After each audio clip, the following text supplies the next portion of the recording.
Now recording. That's the crack. So, Hi, Dave. hi, Phil. What have you been doing? What have you been up to? Hold on.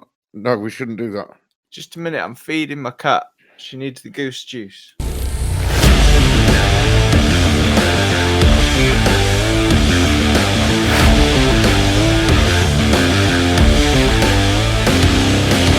Welcome to Phil and Dave's excellent adventure where we talk all things rock and metal. I am not Phil, and he's And not I am Dave. Somalian, not Dave. Somalian, nice. And yeah, this week, after last week's debacle with, so the power went out across. So at first I thought it was in the house. As I went outside, I noticed it was up and down the street, and then me and the kids took a walk, and it was like the whole town was down for just over an hour. So obviously it cut us short in terms of recording, but I think we probably could have talked for longer had we wanted to, but I think we covered basically everything. Yeah. Because I can't remember where we got up to, so it's not like we can just pick up where we left off. And today we're discussing, in our main focus, we're talking about Trivium. And I don't see how we can segue from Hole into Trivium anyway. So I guess last week is just its own thing and it's done. Yeah, probably not easy to do. So what have you been up to, man? What has Phil been doing and listening to and watching in the last week? I have been working. I finished watching The Purge, the second season of The Purge. Good times? It's all right. First season was maybe a better storyline, but it wasn't as brutal, and the second season was more brutal, and it was an okay storyline still, just I think I preferred the first one. Is it the same cast and characters and whatnot between seasons? No, it's completely different timeline. Oh, cool. Okay. I like when shows do that. I think it might be the same years, like as in one's 1 year and one's like the next year. But Right, I get you. I don't think that it's like. I like that because it means by the end of the season, like each one of those characters, their arcs are wrapped up, and you've got like a cohesive, contained story. I like that. Like American Horror Story. I mean, they go one further as an anthology, don't they? Whereby it's the same cast playing different characters in each story, but it's still self-contained. And then, of course, they do all the groovy tie-ins and shit. Weird, like, it's weird. I was watching. What was I watching today? And it like made me realize that the timeline of things that I watched, like when I must have watched them. Oh, it was shit. What was it? There was a film me and Catherine were watching, and it had the first season of American Horror Story, Tate. The murder house. Yeah, Evan Peters. I always forget his name. He was in this film we were watching, so I was like, oh crap, we must have watched this before we watched American Horror Story, because otherwise we'd have gone, hey, there's Tate, like we're doing everything now. Yeah. What was it? What was the film he was in? Oh, I can't remember what we were watching earlier on. I like Evan Peters. He's been in a few things I've seen, but they tend mainly to be TV, I think. It's something I'd seen before. He's been acting for longer than you think. He's Quicksilver, of course, in the last few X-Men. He was only, like, it wasn't in it. It was like a bit part. Right. No, I know what it was. He's one of his mates in Kick-Ass, isn't he? Yeah, he is, yeah. In the first one. Yeah, see, this is what we were saying, because we watched the second one for the first time today. And I said, oh, shit, we must have watched the first Kick-Ass before we watched American Horror Story, because otherwise we'd have gone, hey, there's Tate. Anyway, told that story twice now. I should probably stop telling it. It's a good story, though. You are welcome. I'm just looking through Evan Peters' IMDb, and he's in a few films that I've been told are good, but I haven't seen. Did you ever watch a film called The Lazarus Effect? I don't think so. Not well enough to know. I know what it's about. I haven't seen it. It's Olivia Wilde, I think her name is. 13 out of house. I've got no idea. I The never TV watched show House. Yeah, Yeah. I never watched House. She's been in a bunch of stuff as well, but in this, she's like crazy science bitch, and she dies, and they bring her back because the whole experiment that they're doing is like how to reanimate the dead. Right. And if you've only been dead for a few minutes, will it work? But she comes back different, and it's all fucking it's bad. It's crazy. Something right bad's happening, and then someone's got to put her down for good, I guess, or whatever the fuck. But apparently he's in that, and I heard that was pretty good. I haven't Okay. seen it, like I say. And there's a movie called American Animals that Mike told me No. was really good, and apparently he's in that as well. 4 young men mistake their lives for a movie and attempt one of the most audacious heists in US history. Well, there you go. And apparently he's in that. Exciting times. There you go, man. There's a whole world of Evan Peters out there for you to explore, and then Thank you, say, man. "Hey, that's Tate." I can. It's my favourite thing to do when I see Tate. You can do it in so many different films. It's incredible stuff. I've watched loads of films today.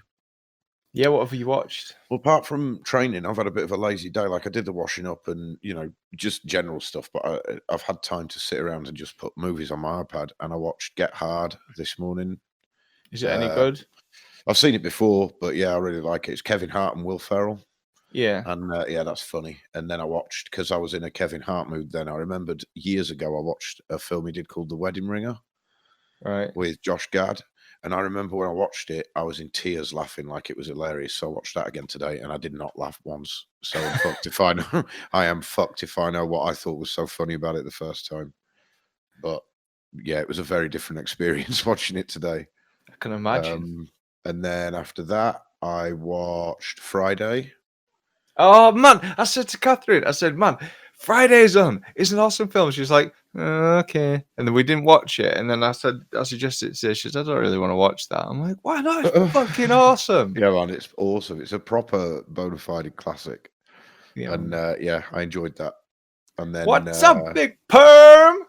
yeah, Big Worm. Yeah. He's I'd forgotten that he there's a scene where Chris Tucker talks to him and he's in this like an ice cream van or a fucking burger van thing, and I'd forgotten that scene completely when he says, the kid says, "Can I get my," what is it, a taco he wants? Can I get my taco now? Ain't nobody getting no fucking taco. We closed. Can I get my money back? It's my money. Get out of here, you tubby motherfucker. Just closes the door. So that was fun. That was fun. And then after that, I watched Dante's Peak. Is that Pierce Brosnan? Yeah, Pierce Brosnan and Linda Hamilton. That was actually much better than I remember. I remember that being like obvious kind of 90s filmmaking whereby they thought they were being really dramatic and it was actually super over the top plastic acting. But I actually really enjoyed that watching it today. But I haven't seen it in fucking 20 years. So it was almost like watching it for the first time. And then I'm just in the middle. I've paused it now. I'm watching a film on Netflix called Tomboy with Michelle Rodriguez in. It's ringing a bell for some, maybe Catherine's. I don't think it's been out long, but the premise looked interesting, but its execution is not good at all. It's very bad.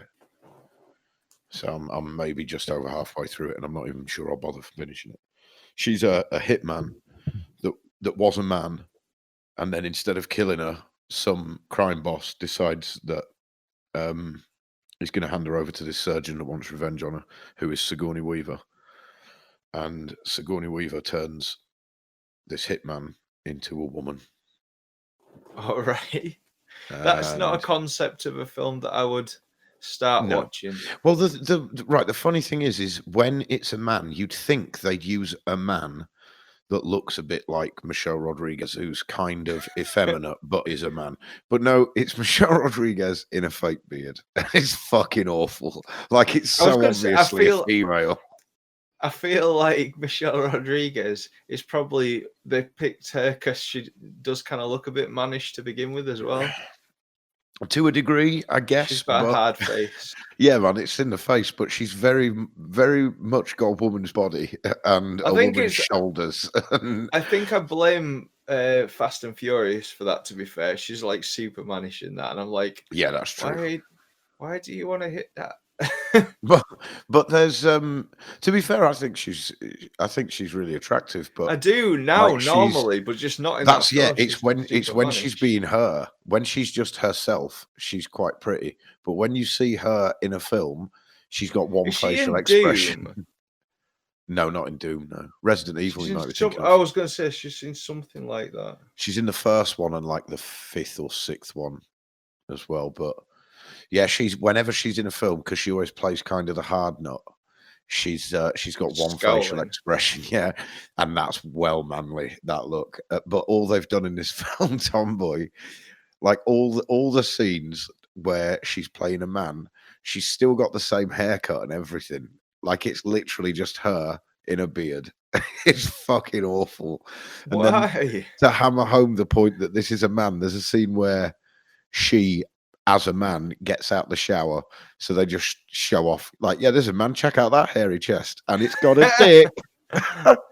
And yeah, so that it's got a dick.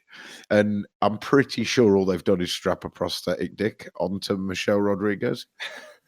But there's a chance they used a man for that scene and just like CGI'd her face onto it. But either way, it was so obvious in like, check it out, it's a man. It's definitely got a dick. That's a man. See this character? That's a dude. And then as soon as the surgeries happened and she wakes up and she's a woman, then it's like, check it out now. No dick anymore, because she stands in front of this mirror trying to work out what's going on with herself. It's like, see that? That's a bush. Ain't no dick there. And you're like, who made this fucking movie? This is awful. You know. And then from that point on, to be fair, the one good thing about it is Sigourney Weaver is she's the surgeon that did that to Michelle Rodriguez. And she's obviously a bit of a psycho, and she's in a straitjacket being interviewed by Tony Shalhoub, you know, Monk from the TV show Monk? Yeah.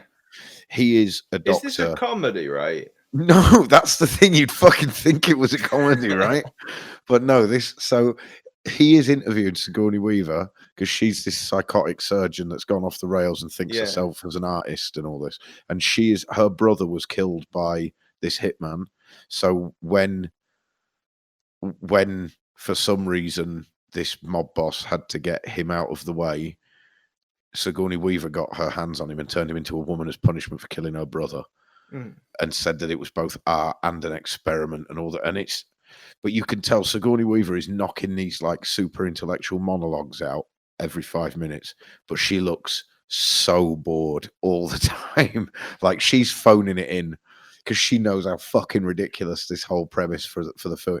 The only reason she's in that film, it's got to be a contractual obligation. Like everything Nicolas Cage has done since Con Air. Yeah, it's like if I really want to be in that film and my agent got me the role, so I've signed the contract, but it's with Universal and they've said, well, we want a 3-picture deal from Sigourney Weaver, so I've signed it and I've done 2. I've got 1 left. I've got to do this film. I have no choice. So you just turn up and phone it in, and yeah, it was so far. It has not been good, but it's been bad in places that laughably so. So I'm kind of intrigued to see where it'll go, but not in terms of like, I'm intrigued by the story. I want to see if there's anything else they do in this film that's so obviously bad, you'd think they'd done it intentionally. So yeah, that was like a winner, mate. I'm on board. That's been my day. Honestly, watch it. The first half hour, the 2 scenes I'm talking about, where it's literally getting out of the shower. Check that out. That's a dude. It's got a dick. And then 20 minutes later, see that? That's not a dude anymore. You see that? Oh man, it's so obvious. It's you question what you're watching. But yeah, that's what I've been watching. Other than that, I've just been at work all week. What a great time. You must have had watching Tomboy, starring Michelle Rodriguez. Yeah. Tomboy. Well, there you go. So what have you been listening to? Just thinking if I was watching how else. Vast amounts of gay porn. No, I started watching. Oh, the dog's just gone tits. Else again. Stargate. Which one, the film or the series? Film. Yeah, I never watched the series, man. I couldn't get into it at all. No. Like, it wasn't my thing. The film's fucking awesome. Yeah, man. What Kurt do they Russell's shave is call? so close. What's that? His shave it so. What is that? Not like a single piece of stubble on his face. Doesn't seem to be. He's got a super square jaw too. Yeah, the squarest. Man, he's a man. He's right up there. Kurt Russell's awesome. He's like the fucking Marlboro man. You know, he just stands there looking cool, and everybody's just like, yeah. Yeah, the thing is, he's not guy. even all that big, but he just looks fucking tough. He's got imposing written all over him. Yeah, man. And did you know that Walt Disney's last words were his name? No way. Yeah, man. Last thing Walt Disney ever said on his deathbed was Kurt Russell. Or he might have written it. He might have asked for some paper and written Kurt Russell on it. That was it. Because when Kurt Russell was a kid, he was in a load of Disney productions. Okay.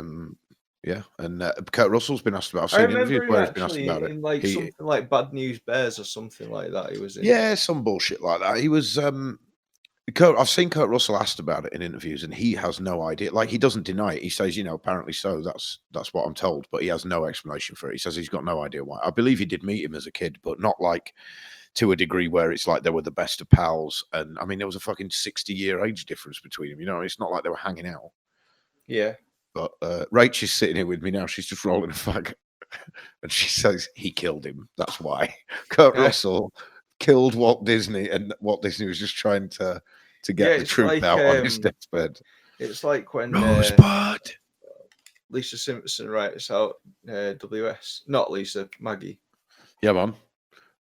Is that Who Shot Mr. Burns one? Yeah. Well, the episodes. Because they did one episode, and then like months later, after they'd fucked about trying to figure it out for ages, they're like, "Hey, we've got the thing that actually happened." Do you know? I think I've only seen that as the one where he gets shot and the one where it's solved, like back to back. What else? Oh, I was listening to the new El Mayor single. The new what single? Sorry, El Mayor. Oh, sweet. No, we talked about this last week, didn't we? And I'd only heard then led me on to listen to Speaker of the Dead because it's like good and in my head. Yeah. I have been listening to Rick James. Nice. I have been listening to Alice Cooper and Marilyn Manson, and a new podcast that I found about video games called Dude Soup. Dude Soup, that's a cool name. It's a fun name. I have been listening to the usual podcasts I always listen to. The Brain Police. I was listening to the Brain Police last week after listening to your tunes, actually. Ooh.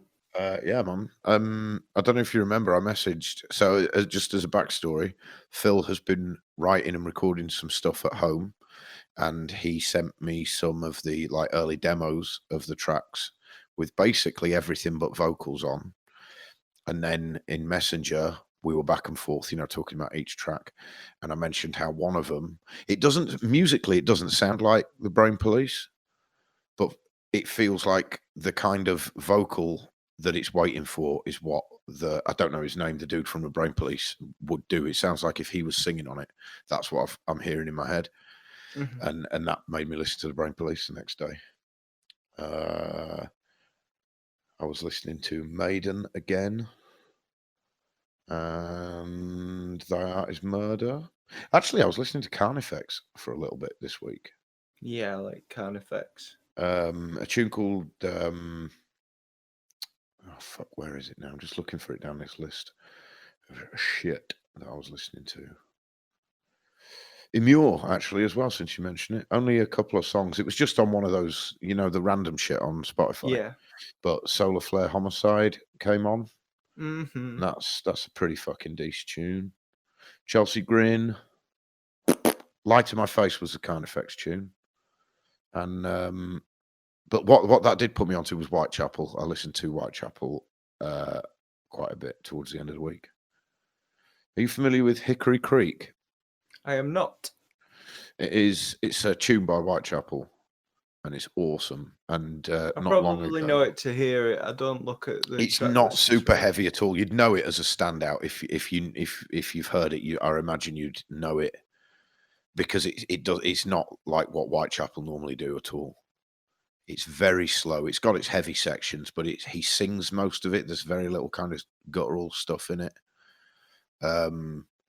It's very kind of dark, and I wouldn't say depressing, but it's somber. Mm.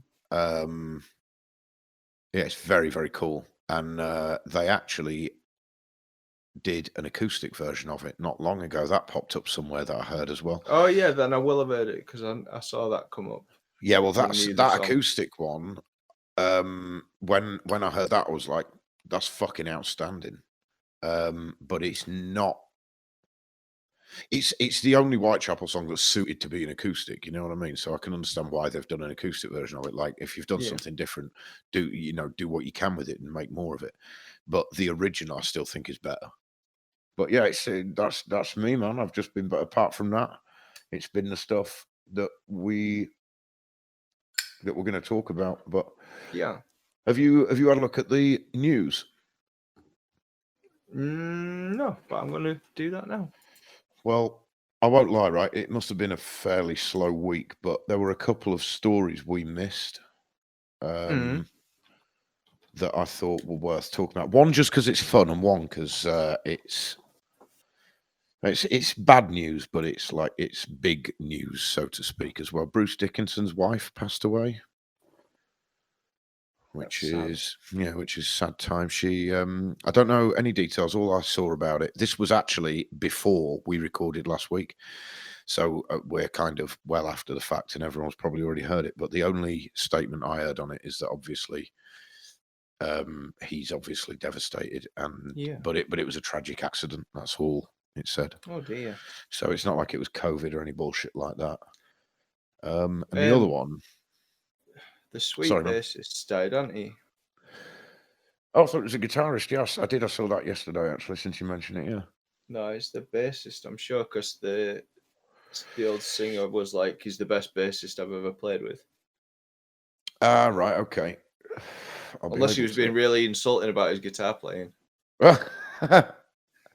Let me see. There's someone I know on Facebook that would definitely have commented on it.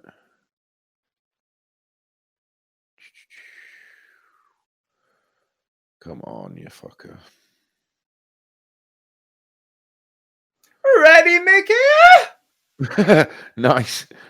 No, I don't see it there, so I can't.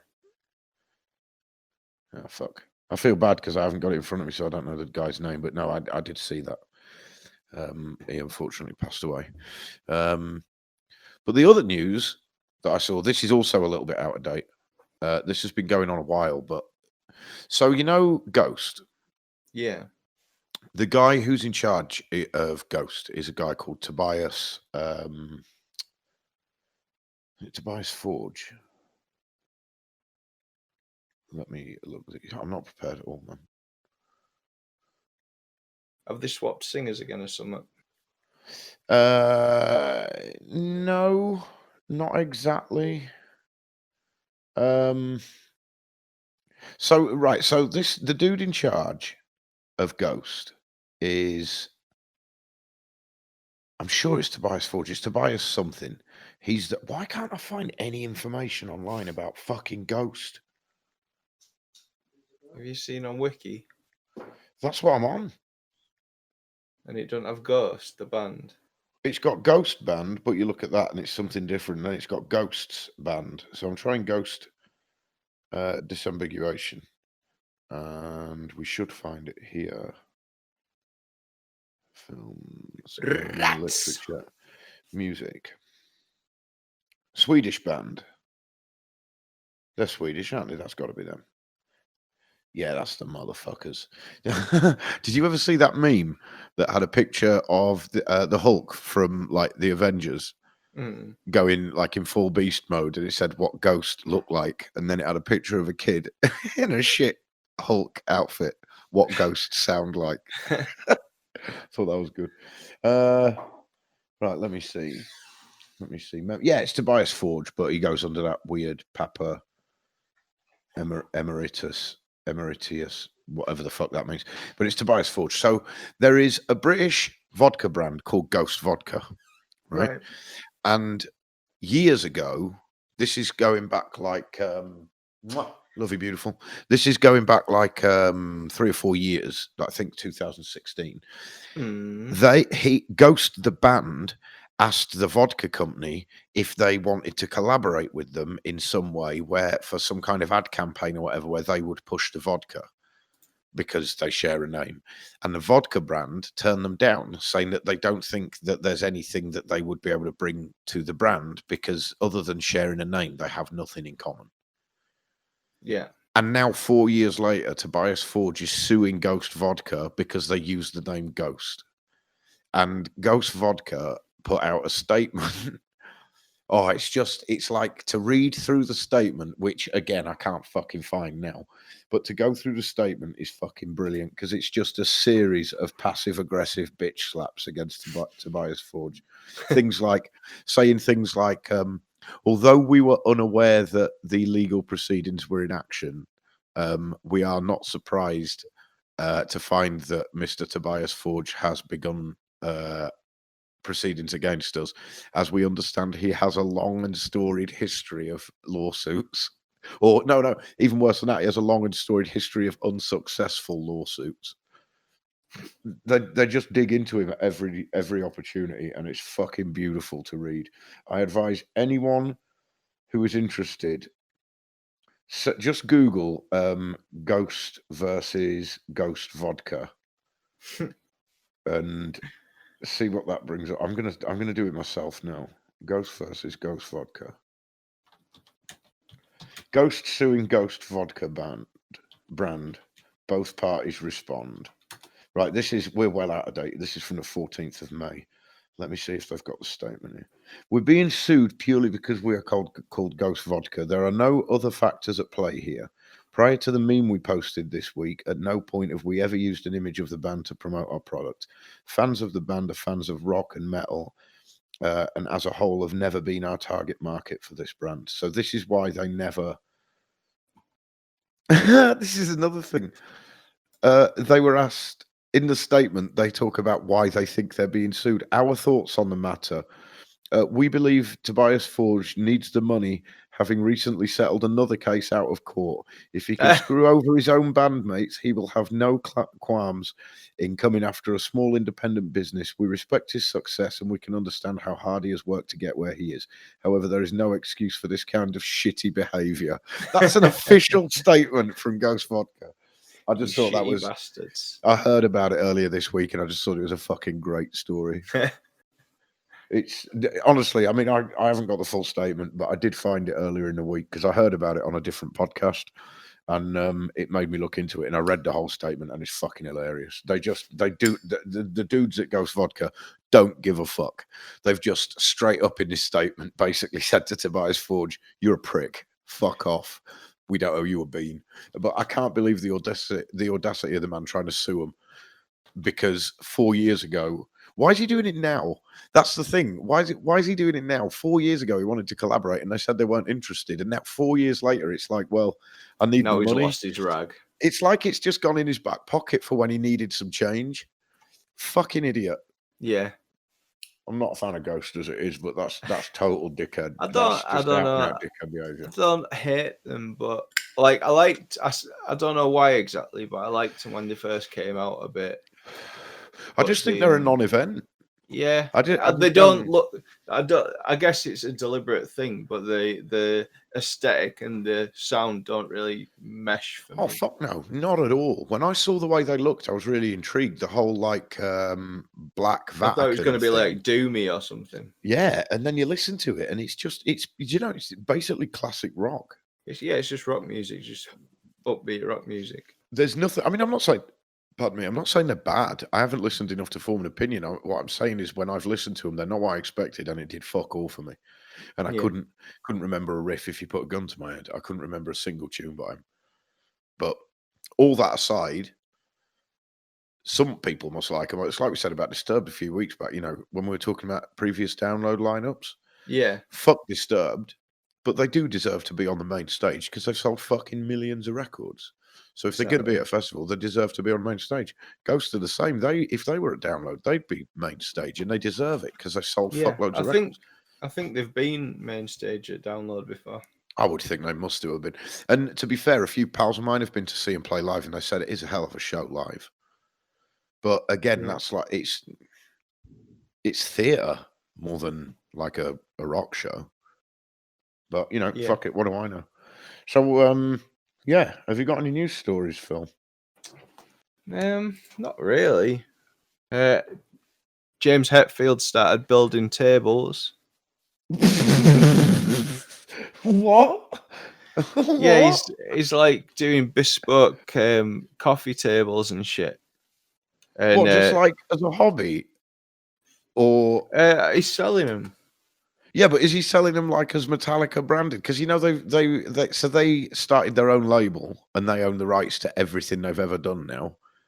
So they're like fully independent. I think they called it Blackened Records or something like that. And So they do Blackened Vodka as well. yeah, that Metallica's All Within My Hands non-profit foundation is raffling off tables. Oh, that's fair enough, I suppose, if they're being like raffled off. I'm not Although sure, whether, but he's doing. I'm sure it said like he was doing commissions and shit. I just wonder if you can buy them via like the Metallica official store. Maybe. James Hetfield handcrafted coffee table. I mean, they just look really simple, but they look sturdy. They're made out of. It's not like the legs don't look like they're made out of tubes. They look like they're made out of like solid rods of squared steel. Yeah, metal. Yeah. With a nice veneer on the top. I know that looks like a solid piece of pine, actually, or something. No, they look like James Hetfield's pretty doing tidy tables. He's cutting the trees down himself and shit. Probably. Up there in Colorado in his ranch. So, yeah, I don't see much in terms of violence. Are working on new music.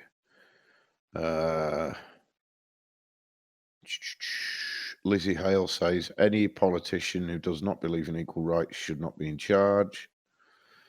Niall's Carl Sanders is working on new music. That'll be cool because Niall are pretty fucking sweet. Parkway Drive, new material. Winston McCall is quoted as saying, "I'm trying to find a more primal connection to the actual music." These are the headlines. I mean, I think it's been a quiet week. Living Colour releases 2020 video for This Is Life. This Is the Life, featuring footage of the George Floyd protests. So it's not even a new song. They've just made a new video for This Is the Life. Sean Crahan, talking about coronavirus pandemic, says he doesn't have time to be ill. This is news. Steve Vai releases new song Candle Power. Steve Vai's songs have always got odd names. Yeah. Candle Power. That's weird. Candle. Yeah, candle. Like a candle that you'd light. Yeah. Whatever's powered by a candle, I'm expecting it to not be very powerful. Unless it's like motivation for somebody to graft. I suppose so. Keep grafting or I'll burn you with my candle. Yeah, I will burn you. Like Mr. Joshua in Lethal Weapon. Fucking Gary Busey. Yeah, crazy Gary. The maddest man on the planet. He's amazing. He is everything I want to be as a man. Him and Joseph Fritzl are tied as the two maddest motherfuckers on earth. I feel like it's not fair to put him in the same box as Fritzl. Oh, different reasons, but they are both like, honestly, if there were a prize for the maddest motherfucker alive, well, Joseph Fritzl wouldn't win it because he's dead. But when he was alive, that's it. How the hell is Gary Busey still alive? He's amazing. Well, did you notice how he went really off the rails crazy after he had that accident?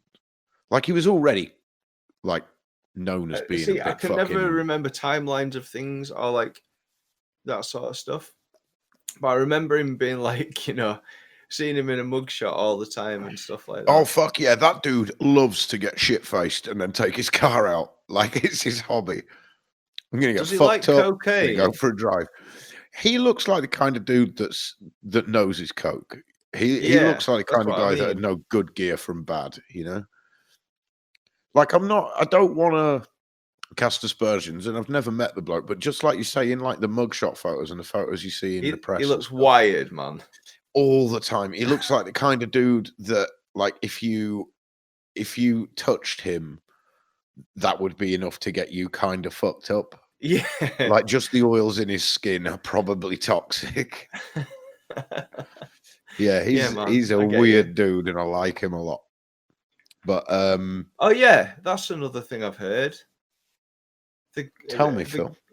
the Ghost Inside have kicked the bassist out because apparently he tweeted some racial stuff like some time ago, 2015 or something. I heard, but I can't remember for sure.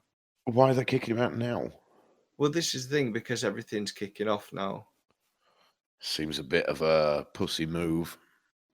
Yeah, I If don't they were know that offended by it, I mean, they'd have kicked him out what at the time. And if they weren't offended by it at the exactly. time, you'd think that they'd have a sensible and intelligent defense for it 4 years after the fact. Exactly. I don't Um, know. There's a I ju lot of shit like whistleblowing and people losing their jobs over stuff that's like, I get it. I do kind of get it. I don't know, but I just see there's a lot of it. I don't know whether like which way it would be like with regards to the offense, but I don't know. I don't even know what classifies as offensive anymore. I mean, there's the obvious stuff, but my You sense of never humor is knew so what twisted. classified as offensive.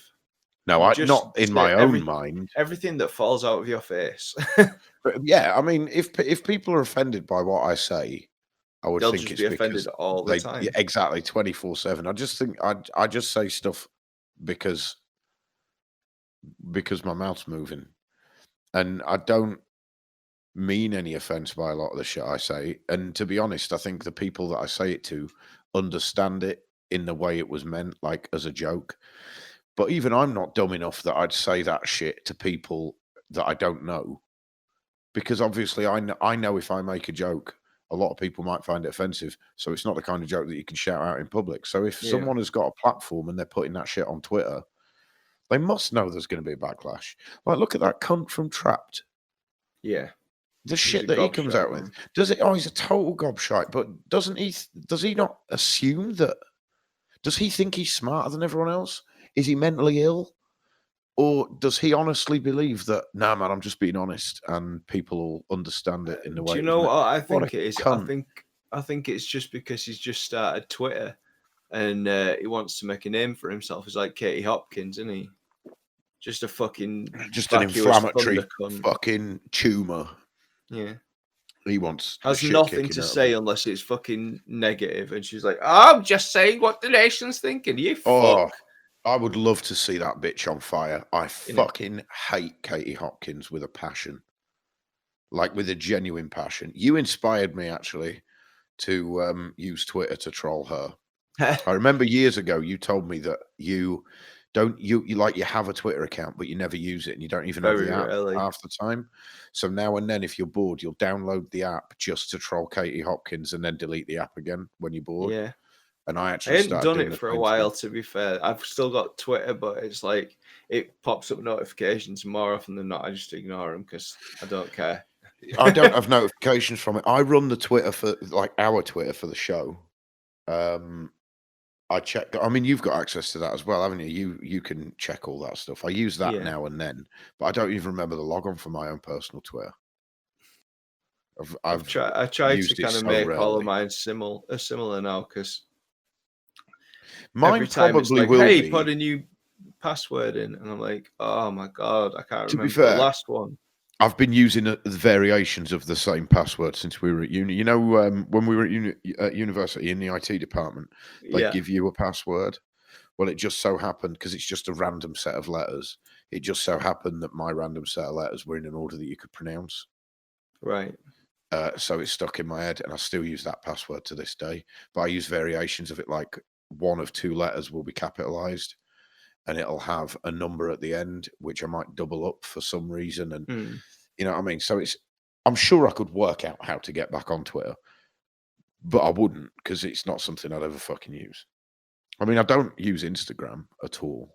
My daughter, actually, she tells me no one uses Facebook anymore. No one uses No. Twitter anymore. It's all about Instagram.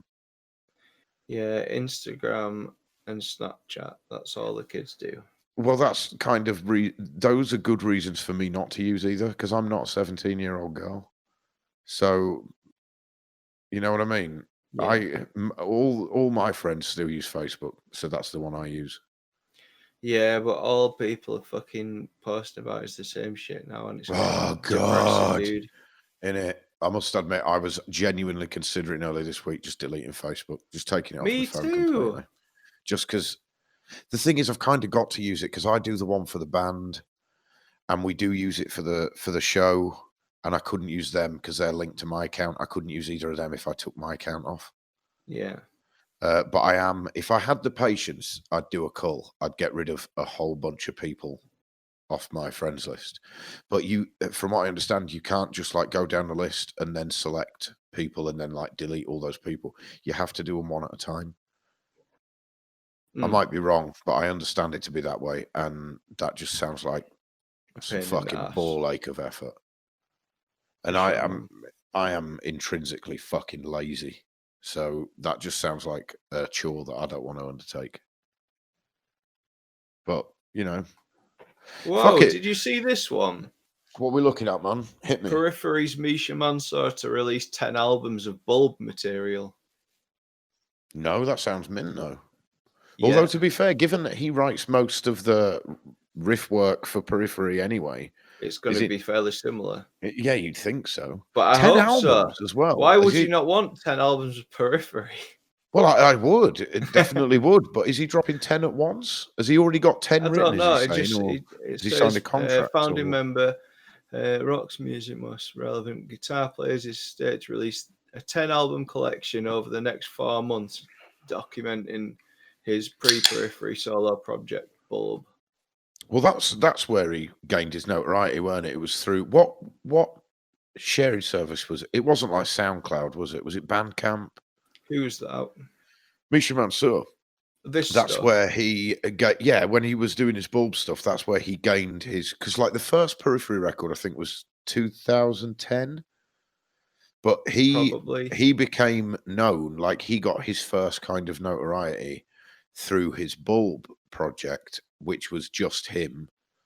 Mhm. And that's how he met a lot of the other guys in the band, you know, and came to the point where he started a band. And it was through specifically one website where he gained a lot of, you know, like I don't think it was YouTube, but it's that kind of thing where, like, if you got yourself a TV career and you were big now and known in TV because 15 years ago you got known on YouTube and that turned into a TV career. That's what he did. Yeah. His career started on some website that he was posting his own music on, and he gained like quite a big following. He got a lot of momentum, and that's become a band. And you know, now obviously it's full commercial enterprise and world tours and stuff. But it was a website that he started out putting his bulb material out on, and Mm. I can't fucking remember what it was. It'd be like SoundCloud or Bandcamp or fucking MySpace. I don't remember what it was, but he was putting music out solo that he was just making in his house, which is basically what he does now. From what I understand, he still does a lot of the recording at home anyway, doesn't he? Yeah. But no, that'll be cool. 10 records, though, that's got to be retrospective in terms of there can't be anything new on it and he's just bringing the project back. It's No, got no, to be. he's doing a new album and he's just releasing all this stuff that like you'd only have been able to see in it or listen to in bits, I get you. Oh, that'll be like cool. putting I'll it check that together. out. I'll But check yeah, that out. over the next 4 months. So it's got like release dates for it and stuff, starting on the 12th of June and finishing on the 16th of October. That'll be cool. So when's the first one drop? Sorry, 12th of June. 12th of June. So It's this next Saturday, isn't it? Friday. Friday, yeah. Yeah. Because, of course, download. So we're recording today. This will come out actually if you're saying 12th of June, this episode should drop on the 13th. So by the time this comes out, they will have been available for 24 hours. And I imagine you and me will have both checked them out, and anyone listening should check them out too. Yeah. And by the time this comes out again on the 13th, that should have been download weekend. Yeah. Am I right? 13th, the download weekend. Yeah, so the day this episode, if I'm right, this 13th, should 14th, it's supposed to be. Yeah, well this episode, so we're recording right now is the 6th of June. It should be released on the 13th. So if anyone listens to this on the 13th, today should have been the middle of download. Mm-hmm. Tell me again who was set to play this year, Phil. So let me get that one up. We talk about download a lot, and I like it. I feel like it's an institution these days, isn't it? You know what I mean? Yeah, man. It's just I part of the feel like scene. I'm home when I'm there. Yeah, it's part of the scene, I think. Right, lineup. So the original lineup, where has it gone? It's disappeared now. It's come up with this sign saying that it's not on this year. And I'm like, I know it's not on this year. Damn it. Announcements. Information. Nothing useful in there. I'll see if there's a photo actually. Here we go. Is that the one? Maybe I should just type in 2028. It's probably a good idea. Logic. Right, so headliners was supposed to be Kiss, Iron Maiden, and System of a Down. Deftones were playing, Korn were playing, The Offspring were playing, Gojira, Disturbed, Ailstorm, Black Veil Brides, Daughtry of Mice and Men, and many more. Who was that before with Mice and Men? Daughtry. I don't know them. DAU, as in daughter, re. The art of making daughters, maybe? I don't know them at all. Just going back slightly, I don't know why you just remind me then. You know, you talked about the bassist from Sweet. No, the dude who got fired from Ghost Inside. Ghost Inside. The singer from Memphis Mayfire, I've just seen it pop up. He has had to apologize for some racial comments he made on Twitter as well, dating back years from what I can tell. Mm-hmm. Complete change of subject that, but yeah, sorry, carry on, man. So who of them, because you would have been, did you already get your tickets before it was cancelled? What, download? Yeah. No, we always like get last minute ones because we never know for 100% whether we definitely want to go or not. Do you think you would have gone this year? I'd have gone this year, yeah, for sure. The bands, man, good bands. Who, looking at that lineup, who would you definitely have wanted to see? Who would you not have been too fussed for? Korn, Deftones, Offspring is my era from like growing up, so that's a nostalgia trip for sure. Kiss when I got a bit older. The headliners are all pretty decent for the main stages, so yeah, man, without a doubt. Let's get some more names. Killswitch. I think Tosca we're going to play this year. They'd be cool. I believe I remember seeing them. Yeah. They've played before. At some point. I know they've done previous years. They do some of the smaller stages. Yeah. But I was going to go and see them. They're playing in Leeds. Probably got cancelled. It was like, do you remember like April, May time? There was fucking loads of bands coming to Leeds. They were one of the ones. Yeah, they were one of the ones I was excited about. They were, I think it was probably the Key Club. They were booked, and I was pretty excited about that. I was thinking about going down, and obviously everything just fucking got the kibosh in it. Everything went crazy. I'm pretty sure they were booked for download this year. They're mint, Tosca. They're fucking awesome. Who are you not excited for? I mean, there's always some in there. Like, let me get the lineup back up.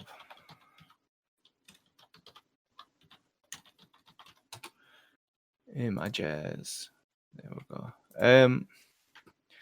I mean, I don't really dig Black Veil Brides. I get that they're talented. They're just not doing something that I like to listen to. No, it's not really my thing. There's not a massive load that I'd be avoiding strongly. I mean, I like Airborne because they kind of sound like rocked up AC/DC. So I might see them, but at the same time, I also don't really like them because they just sound like rocked up AC/DC. Yeah. And I feel like I'm old before my time if I'm enjoying listening to it. I'm not so fussed about the Pretty Reckless. They're a bit of a gimmick that's been going on for a long time. So, I mean, maybe they've grown out of the gimmick thing, but I still see them as a gimmick because it's like I remember seeing other bands and thinking this is a bit twisted where there's like 50-year-old guitarists who obviously haven't got anywhere, and all of a sudden Taylor Momsen's singing for them, and it's like, holy shit, there's a hot girl in front of that band that's okay. Yeah, that's the thing. It's like you're not famous because of what you're doing. You're famous because of who's in the band.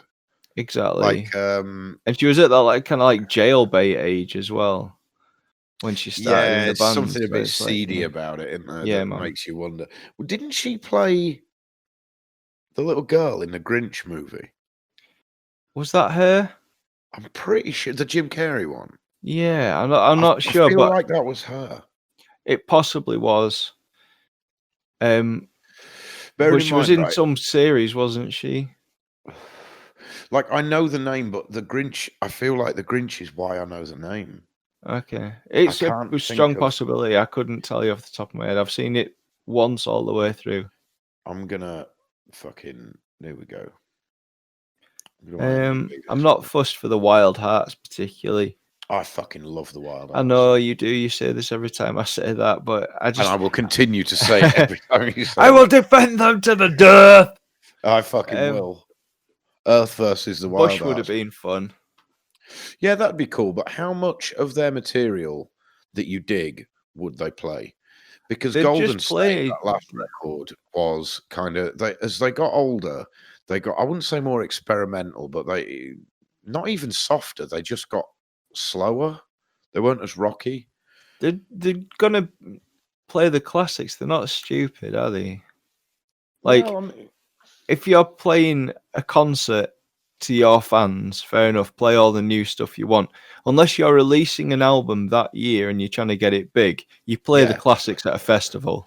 Yeah, we mentioned this before. Like we were saying, I bet they play Little Things. I bet they play Come Down. Yeah. But that record, 16 Stone, as much as it exploded and kind of that's where they came from, they were huge in the States. Their big singles over here, and bearing in mind, we're talking about a British festival. Even though they're a British band, they were far more successful in the States. But to British fans, I feel like their big singles over here were like, apart from Swallow, I mean, what you're talking about, there were a couple of tracks from, is it The Chemicals Between Us? Is that the third record? I think so. There were a couple of tracks from that, and then Golden State had a couple of tracks on that were singles. Then again, I suppose we are talking about a rock and metal festival, so that's the. There's potential for more people to know they are. Yeah, completely. I mean, it's like second stage, so they'll probably will just have more or less like a bunch of people there that are like, rock fans in general who don't want to see any of the headliners or specifically Bush fans. Yeah, that's true, actually. I mean, I don't know. They're a funny one for me, Bush. I like them a lot. And when I was a teenager, they were one of my... Well, 16 Stone was regular rotation for me for like 5 or 6 years, during my teen years. And then Razorblade Suitcase was not as good, but it was good. And to be honest, after that, they weren't bad at all, but they had grown up and matured enough that their style had changed to a point that it wasn't what I liked them for anymore. Yeah. And I'd still listen to it. I just wasn't listening. Like 16 Stone is quite an exciting record, but Golden State is more like a thoughtful record. And Bush aren't a band I listen to if I'm feeling thoughtful. They're not a band that springs to mind if you want to be like, if you want to think about what's happening.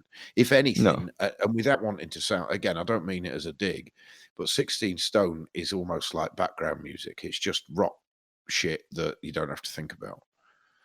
And It to kind of me, that's what they almost are. feels like slowed down Goo Goo Dolls at points. Mm.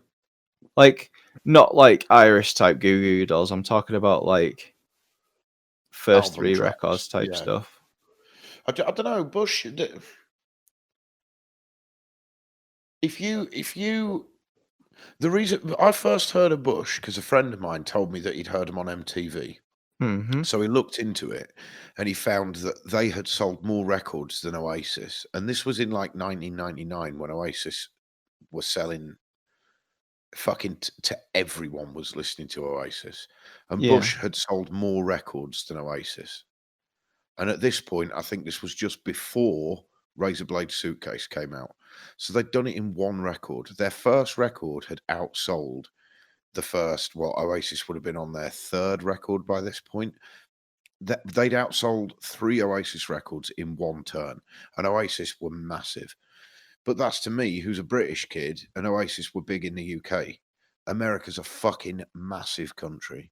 And Yeah, man. Bush, although they're a British band, had broken America. Like you said about Def Leppard, they were big in America far before anyone over here knew who they were, even though this is where they're from. Yeah, I think they kind of went over there with the new wave of British heavy metal. I think they kind of like followed that shortly after, and so everybody was like on them for that. They were like a more lady-friendly, accessible version of new wave. Yeah, Leopard being an odd stepping stone between like the new wave of the late 70s and early 80s into the glam stuff.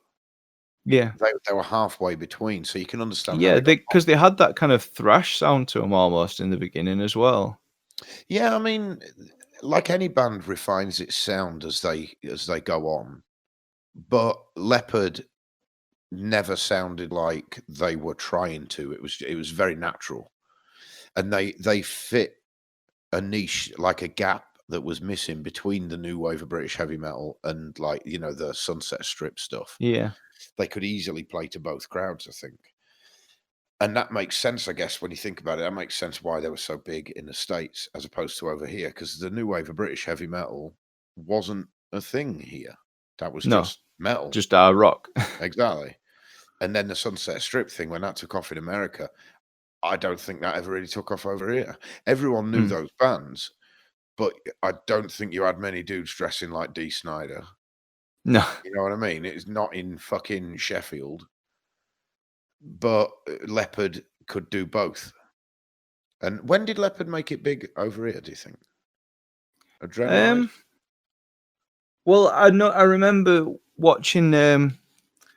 I think that was the album that essentially just broke them in general. But I remember them doing the Adrenalize tour, and they were playing.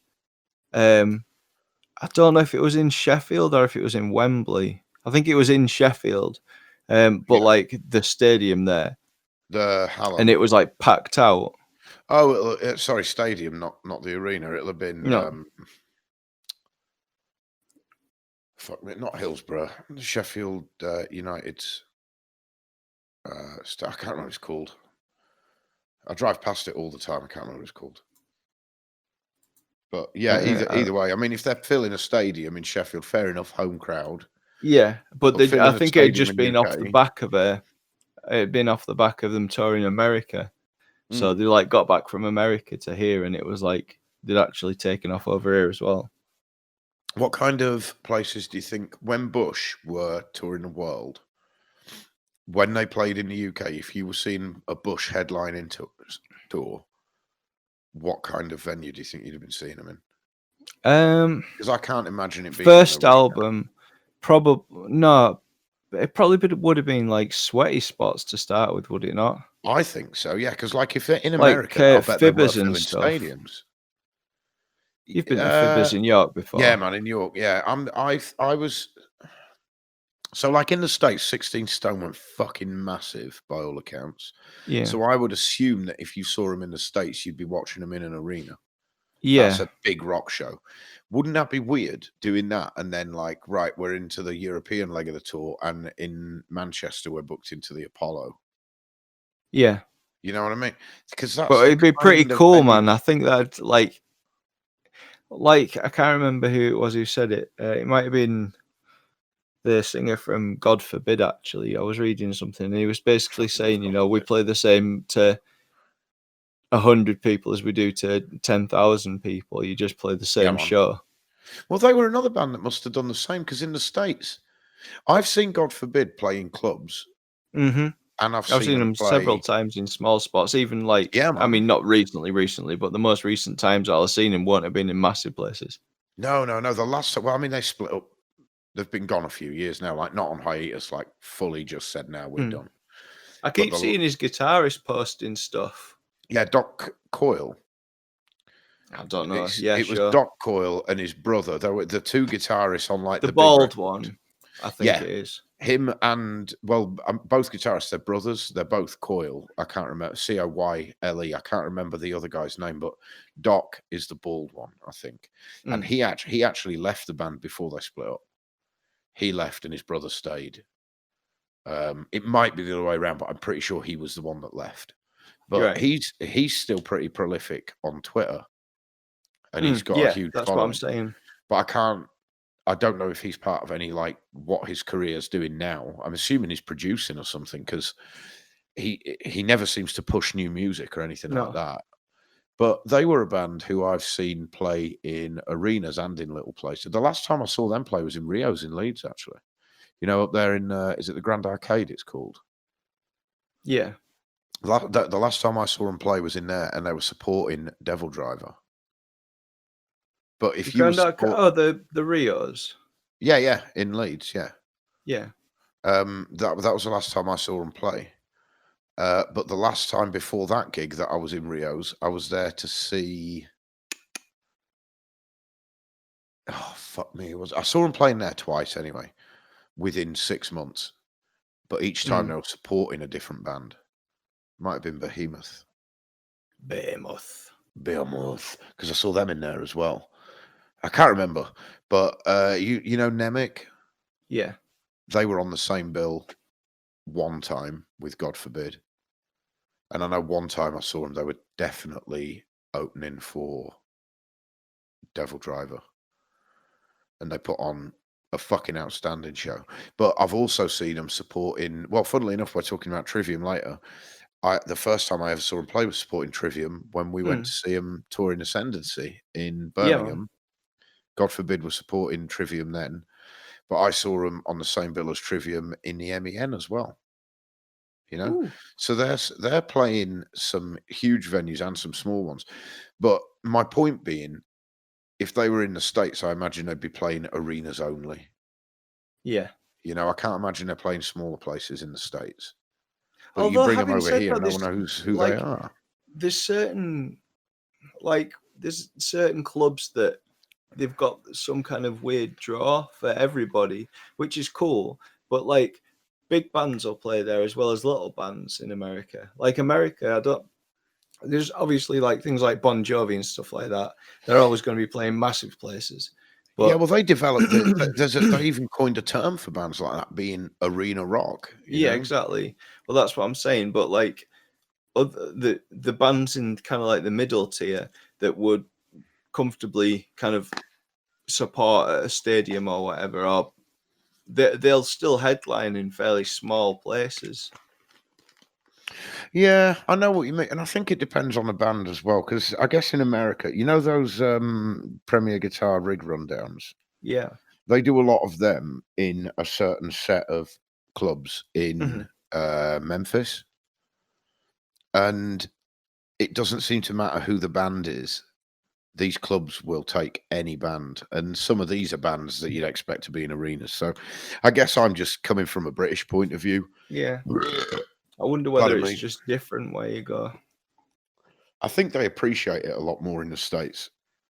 So they do get into these smaller clubs if they can, because it means they get to play more dates in more places and more people get to see them. Yeah, man. Whereas in the UK, I mean, the length and breadth of the country. If you're doing a full world tour and you get to the UK, like someone like Metallica, 6 dates, just the 6 biggest cities. Yeah, 6 dates tops, man. Yeah, Like that's it. some places are only doing like a northern date and a southern date, or even Mm. some people just coming and doing London. Yeah, that's it. And then they move on. Like if Bon Jovi, for instance, are on a world tour, you guarantee that they'll come to the UK. It'll be like Hyde Park or Finsbury Park or fucking Wembley or the O2, all in Yeah, London. You know, they're not playing the MEN. They're not playing. no, Yeah, it's an odd. I guess I've just got this really closed view of it because I'm British. I've not been to America, and a lot of the bands I like, if I see bands in an arena, most of the arena shows I've been to, I've been more excited about the support acts. Like the main act, is an arena band like Slipknot, yeah, but like Machine Head supporting Slipknot, I've seen Machine Head in smaller places, yeah. you know. But then again, I've seen Machine Head on a headlining tour in an arena where it's their tour and they're still selling an arena. So I I don't think know. the I don't know how they smallest decide place that I've shit. seen Machine Head would have been what was the Met Bar in Leeds, the Beckett. The Met Bar, where's that now? Leeds Beckett. Oh yeah. Where they used to do that Friday night thing, Fuel. Fuel, yeah. Yeah. And before that, I think it was called Star. Yeah. Yeah, who did I see in there, man? I've seen a few bands in there, but there was one that really stood out. No, I can't. It might have been Fear Factory. I've seen like I there's saw been a lot of Hatebreed in there. seminal moments in my life there. Like I went to see Pitch Shifter for the first time there. I'd listened to him obviously, but the Yeah, first time I'd been to see him, and it was shortly after like one of my first Leeds festivals. So I was like buzzing for it. And yeah, man, I was I bet they're just good live, man. I've never seen them live. I don't think I might have I've done. never seen him bad. I mean, they seem to kind of like the last tour I saw him. So the last tour before they broke up, they'd released an album like the year before. So they were playing quite a lot of the newer stuff, and it's all good, and they were still playing like all the classics and stuff. But the thing that stood out for me was Jason Bold was playing for him, the drummer. Right? So he basically every sample that you hear, every beat that you hear when they're playing live, he was playing it. And What there's a the lot of fuck? shit. Exactly. There's a lot of stuff getting triggered, and it's fucking crazy. It blows my mind, but it's amazing. That must have taken Whereas some serious rehearsal. well, I've been like not constantly, but every now and again I'll go back to. He's got some videos on YouTube of him basically teaching to play drum and bass, and it's crazy. His hands are just all over the place. He's That's fucking amazing. insane. He writes the metal and the heavy rock stuff, rock school drum books. Oh yeah, So like all of the obviously there's like proper song like pop songs in the charts in them, but there's also like original pieces that are in just written for the grades. Like you have to perform certain skills in the songs, so they're written for that reason. But all the metal stuff is all him. I'm like, that's awesome. What a dude. But yeah, the reason I brought it up, the most recent time I saw him, they did a kind of a return tour last year or the year before, I think it I was. It was remember probably seeing it advertised. yeah, and the drummer was just playing a normal drum kit, like two crashes, probably a China. No, like electronic element, no triggers and nothing. Not enough that he would be able to trigger any of the stuff that was happening. Particularly, he might have been able to like set a trigger or set the start of a song off that had the click track to the back end of it, but it was just playing Yeah, to a click track essentially. And I feel like that's maybe how they did it at one point back in the day. But yeah. Before they you know when you had the budget. exactly, but you know when you see that thing and you're like, oh my god, like so that was the moment like when I was watching and Jason Ball was just playing everything. I was like, oh my god, that's crazy. That And is you don't, insane. and if you're not seeing that, like if you've seen that, and then all of a sudden the next time you can't see that because it's not happening, it's like, oh, let down. But Yeah, I at the guess. same time, they're still playing all my favorite songs, so still happy. Speaking of the Met Bar, I don't remember what it was called at the time. The first time I saw Hatebreed was in there. So it was always the Met Bar, and then it was the Beckett was like, that's not that old, is it? It's only like, it's probably like 10 years, but still Fucking hell. not Well, that old. I've been in Leeds 14 years, so it was in the last 14 years. Yeah. You know what I mean? I couldn't fucking tell you when. I actually, it's pretty sad. I haven't, apart from when we went to see Leopard with Rick, I haven't been to a show in 5 years at least. I used to go a lot, but I haven't done it in years. Bollocks. And I mean, I miss it. It's something I keep thinking, like, you know, if I can spare the money, I'll definitely want to see that band. Yeah. But I also feel like it's kind of something that I've not grown out of. That makes it sound like it's immature to go and see a band. That's not the case at all. It's more just like I'm old enough now that I think I'd enjoy it if I was there, but if I don't go, I'm not going to miss it, because the thought of going to see Hatebreed, I get tired at now. Yeah. Because you're going to sweat a lot in a Hatebreed show or any metal show, you know what I mean? And like, even this year was the most excited I've been about live shows in a long time, just because of all the bands that were coming to Leeds over like a 2-month period. Yeah. And I'm sure I would have pulled the trigger on 2 or 3 of them. But like Extreme are one of my favorite bands of all time, and they toured the 25th anniversary of Pornography, and they were playing fucking 6 miles away in Leeds Arena, and sorry, in the O2, and I didn't go. I never even attempted to buy a ticket. I talked about how excited I was. I saw when tickets went on sale. I looked at the bank, thought, yeah, I can Talked afford it. yourself out of it. Exactly. And it's like, why would I do that? Because now I just, it's So not even a seeing thing to regret, Extreme. isn't it? Oh, exactly. 100%. I look back on it, and it's like, it's not that I didn't see Extreme. I can live with that. But I can't convince myself that I had a good reason to not be in the same room as Nuno Bettencourt and watch him play guitar. Watching him.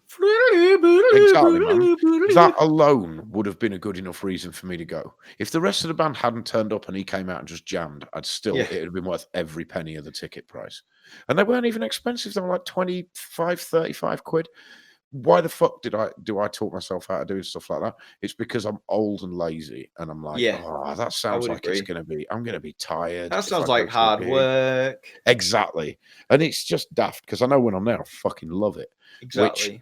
Like, when we went to Empiricon, looking back on that now, I get tired thinking about that. Like, 6 bands in one day. Whoa. Yeah, you had to be up at, like, you know, out of the house by 10 in the morning. Am I up to that? Could I handle 6 bands in one day? But we went and we did it, and I had a fucking blast. Yeah. You know what I mean?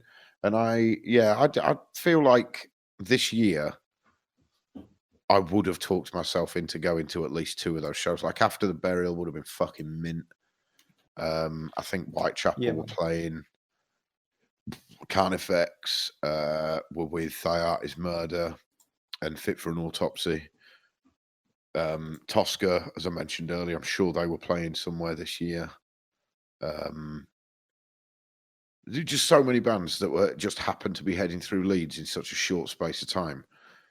I'm sure I would have been able to talk myself into 1 or 2 of them. Yeah, surely. But now I feel like that opportunity's gone. When is it going to happen again that there's enough that I get excited about?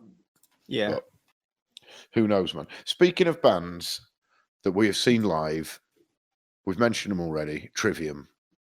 We've both seen live a number of occasions. On at least one occasion, we saw them together. Yeah. And I guess it's time. We've been recording now for like over an hour. Yeah, man, it's probably time we got on to probably time we got on talking about the subject. The thing that this podcast is about. So this week, Phil suggested that we look at Trivium, obviously, and the 2 albums being Ascendancy, which was their first major label release. Not the first release, but their first major label release, at least. And that was 2003, I want to say. Oh, man, that's so long ago. I know, it feels like such a long time, doesn't it? Yeah. 2000. Oh, I was wrong anyways. I was wrong anyway. It's 2005 Ascendancy. Still 15 years. Yeah, that's a long time. And It's not then, even half my life though. That's how old I am. Oh my god. yeah, it's funny when I look back on 2005. It feels like, well, that was 15 years ago. I was just a kid at the time. Well, I was old enough that I had moved out. I lived on my own, and we took a road trip to another major city to go and see him. Yeah, man. So we weren't kids. We I were broke down on the grown motorway men. on the way back. And then we broke down on the way back. And your girlfriend at the time had to come and pick us all up and fucking rescue us from the M1. Yeah, let's not talk about her. She did rescue us, to be fair. She did. She's a fucking hero, Dave. To be fair, dude, I don't know her that well. All I know is she picked us up and she used to do that weird shit where you set fire to things and spin them around. Oh, the poise. Yeah. Poi, that's it, yeah. I can't, if I'm Yeah. honest, can't remember her name. But either way, that was the It's Trivium all right. Neither can weekend. I. Nice. That was the Trivium weekend. So we saw them touring Ascendancy. We saw them in the Birmingham O2 Academy. Would it have been a Carlin Academy back then? Or were they O2 Academies already? Carlin, it must have been, I think, back then. It's got to have been back then, hasn't it? And they were supported by God Forbid. And we're comparing that record against What the Dead Men Say. What the Dead Men Say, released just last month, I believe. Might have been April. I think it was May. It could have been April. In fact, I looked this up earlier in the week, and I'm pretty sure it was April. So, hit me. What did you think? Open her up. I think I've nailed down what it is that I struggle with Trivium. I've got a feeling I know what you're going to say. It's the vocals to a degree. Yeah. In that, you know, when somebody's not playing guitar, how much easier they find it to sing. Like, yeah. And like build inventive phrases and stuff rather than just singing in time. And it's always rhythmically with them. And I think that's what I don't like. It's kind of like, it's musically it's not, but vocally it's like thrash almost, but not in a way that I want it to be. I want it to be kind of more like free. I assume you're talking more so of Ascendancy than No, that's the thing. I'm not. The Dead Men Say, I was finding it like really the first track. Well, not the first track, but the second track. Yeah, the title track, the eponymous one. So the way that they're like,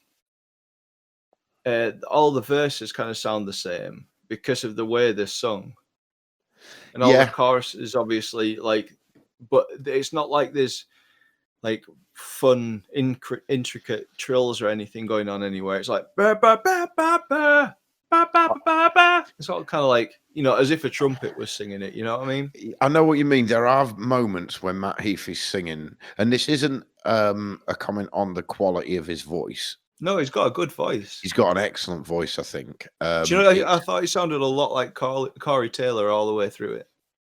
Yeah, on this newer record. Mm-hmm. Fuck yes, I found that myself. But there is, so like he always seems to vocally go for it, and this is purely vocally because guitar-wise and musically, I think there were some things happening that you didn't expect. Mm-hmm. He's definitely like shreddies. Oh, the dude can fucking play without a doubt, and I get the impression that he's kind of head songwriter as well. Because they're all along a similar vein, but not in a bad way. There's enough difference in there that it doesn't sound like one track. It's not Heaven Shall Burn levels of monotonal, but he's always writing within this style that he's obviously become very, very good at. And he is massively accomplished at what he does. But vocally, I understand what you're saying, because he always looks for is probably the wrong way of putting it, because I doubt it's a conscious thing, but he always seems to take the easy vocal route of just like a simple melody with a break in it and then sing another line, then have a break. And I mean, there are differences in the vocals between the two records, because on Ascendancy, there was a hell of a lot more of the metal vocal going on. Yeah, the screaming. Yeah, I think I don't know. I like it more. It's like I definitely prefer when he does that. It's like the difference between like we keep comparing them to Killswitch Engage because they've got kind of, I guess they're in a similar Very niche. similar sound. But like Killswitch Engage first record obviously had Jesse on it. Yeah. And then Howard came in. And I thought maybe I'd just pine in for that first record. But all the time that Howard was singing for him, I was like, it's even the heavier tracks sound kind of ballady. Yeah, And I then, see what you're saying. Like with the kill switch thing, if I'm honest, I actually prefer Howard's voice, but yeah, I I prefer the know. Jesse songs. If Well, Howard Jesse's sings back in Jesse it. song, yeah, he is now, isn't he? Yeah. But I feel like if Howard sang Jesse songs, that's the best kill switch we're gonna be. Yeah, maybe. You know what I mean? Like I just think he had a better voice. But then again, the newer stuff with Jesse singing, I think is better than the old stuff with Jesse singing. Well, That first record is huge, and it just didn't do fuck all for me, if I'm honest. It's like, so I think it's not that he's, so he's objectively Howard, I think, would be the better singer. But I think Jesse, I would say he's like, yeah, but I wouldn't say that he's better in his situation. I think the sound that he makes, whether it's good or bad, is more pleasing with Jesse for me personally. How do you think Howard and Jesse are comparable with Matt Heafy then? Because I think they all do a very similar thing of like sing a bit, oh, this section's heavy, scream a bit. But I think they've also all got, when they sing, they've all got a similar way of enunciating. And that's my gripe with Heafy's clean vocals. It's his enunciation. I agree with that. He's he does enunciate, is the point. Is like he's singing words to make sure you understand exactly every syllable of every word that he's saying. And it's very theatric. Yeah. And the music is as well, so it fits. It does fit, but I feel like vocally... Sorry, man, carry on. The problem, I think, with his voice is it's not like grizzled enough. Like, you can tell that Jesse's got a kind of a gruff voice all the time because he's screaming all the time, but Matt Heafy doesn't do the screaming anymore.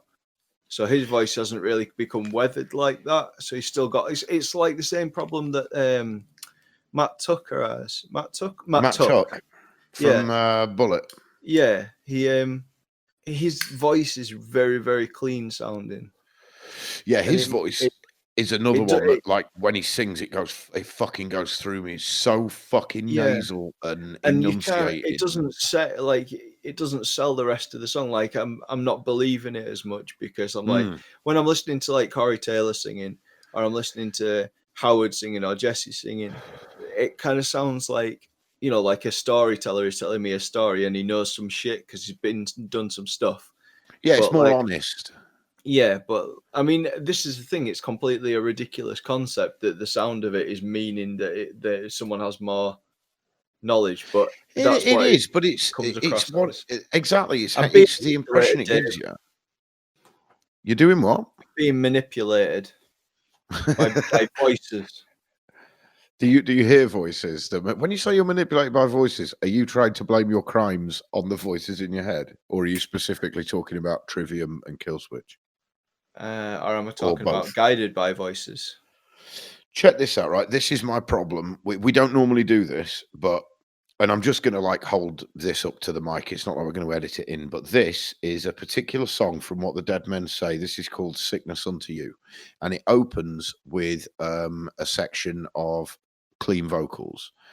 And this is a prime example. I'm going to make a right cunt out myself now if I've got the song wrong and it's not this one.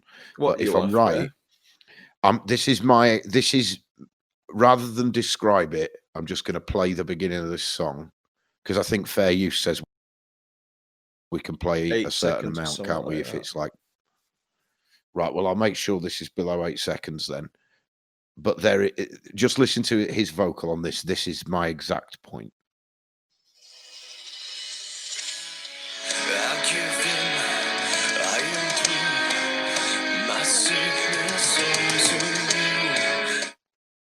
You see what I mean? I give in.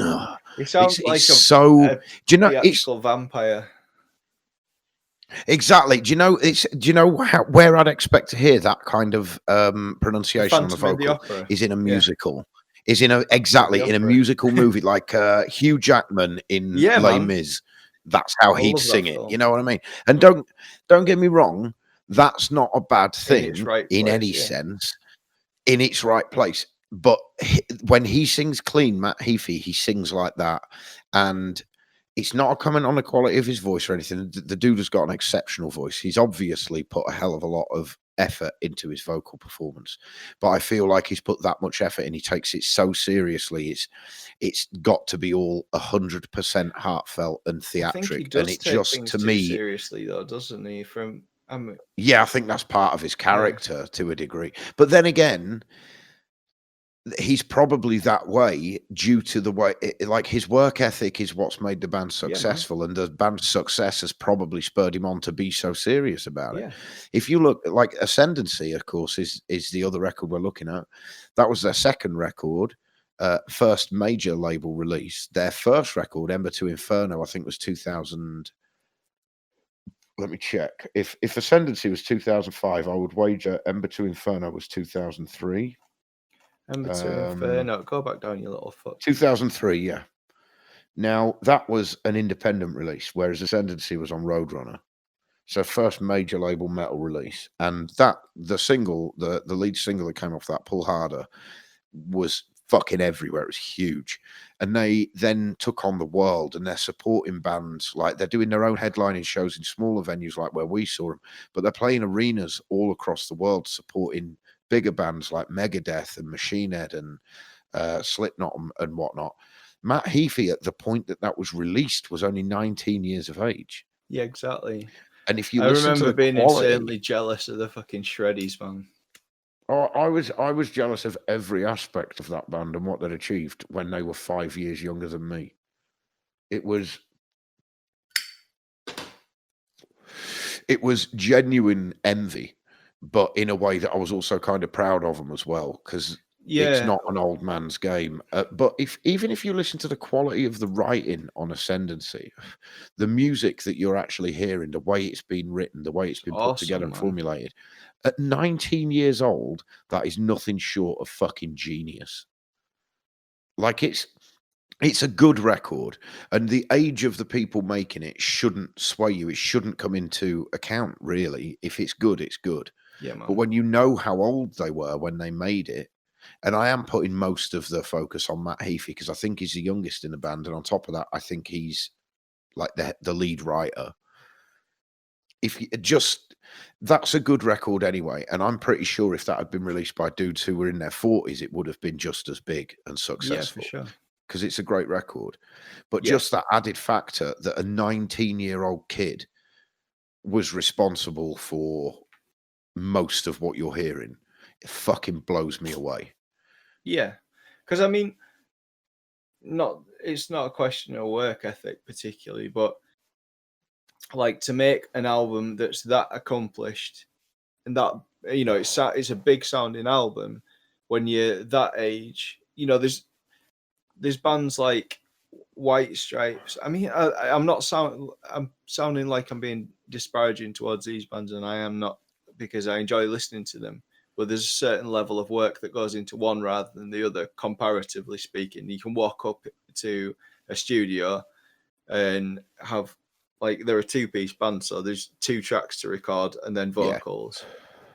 So there's not a lot of work going into that. Whereas like there, you can tell like every guitar line have been played 100 times, 1,000 Oh, times without a doubt. beforehand. So yeah, at 19, man, I wouldn't have had the drive to do it. I don't think. Exactly. Even if I'd have had the natural talent, or I'd spent 10 years, 8 hours a day practicing, and I was that physically capable to play like they clearly could Yeah, at that point, at 19 years old, I had other shit to do that I deemed more important, which yeah, man. basically included getting drunk and fucking sleeping. Damn right. And I think it's fucking incredible that 19-year-old kids made a record of that musical quality. That I could have heard that record on Bandcamp by some unsigned act, And if I found out it was 19-year-olds, I would have been blown away. To say that it's Yeah, a man. major label release, it genuinely is good. Like as I mean, I don't want to do standout tracks yet. For some reason, I like it when we do that later on as like a a bit of a Up to you, bro. rounder to the conversation.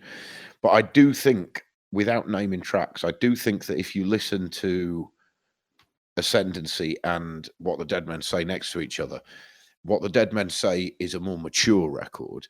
Mm. It sounds like they're more focused on what they do.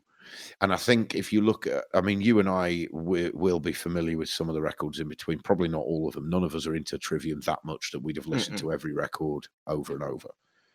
But In Waves was the first record where I felt like that they were kind of a mature band. Shogun and The Crusade, which were both after, The Crusade was after Ascendancy and then Shogun. And one of them, I don't remember which way around it was, but I remember upon its release, it was all over like Kerrang and Metal Hammer. It was either no screams, it was all singing, or it was no singing and it was all screams. I feel like he did away with the screams and he just sang. Yeah, there was a period where it was like everyone was like comparing him to Metallica all the time because all he did was singing now. And it was Yeah, all like even that comparison. That takes us back to that fucking gobshite piece of shit from Trapped, Chris Taylor Brown. What a fucking moron he is.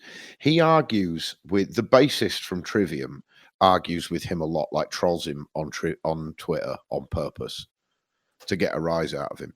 And he won't use Trivium's name. He calls them that Metallica cover band. And it's like, they don't sound anything like Metallica, really. fuck all like Metallica. Even on Ascendancy, they didn't sound like Metallica. No. But Matt Heafy had made it known that a lot of his guitar skill came from practicing. Like he learnt Master of Puppets note for note. That's going to teach you a lot of skills. It doesn't mean you're going to sound like that when you're writing your own stuff. But but there's a lot going on in that song from start to finish. So there's quite. Oh, I don't mean the song. I mean the record. He sat and learned the right. whole album note for note. Like I believe he did it with a lot of Metallica records, but Master of Puppets is the one that I've heard him say. Like when I got that record for the first time, my parents didn't see me for like 3 weeks. I was just locked away constantly. I learned every song note for note, and it's like, yeah, cool. You put the work in, and it fucking shows. I don't think they sound like Metallica. No. I feel like, and again, it takes us. Sorry, man.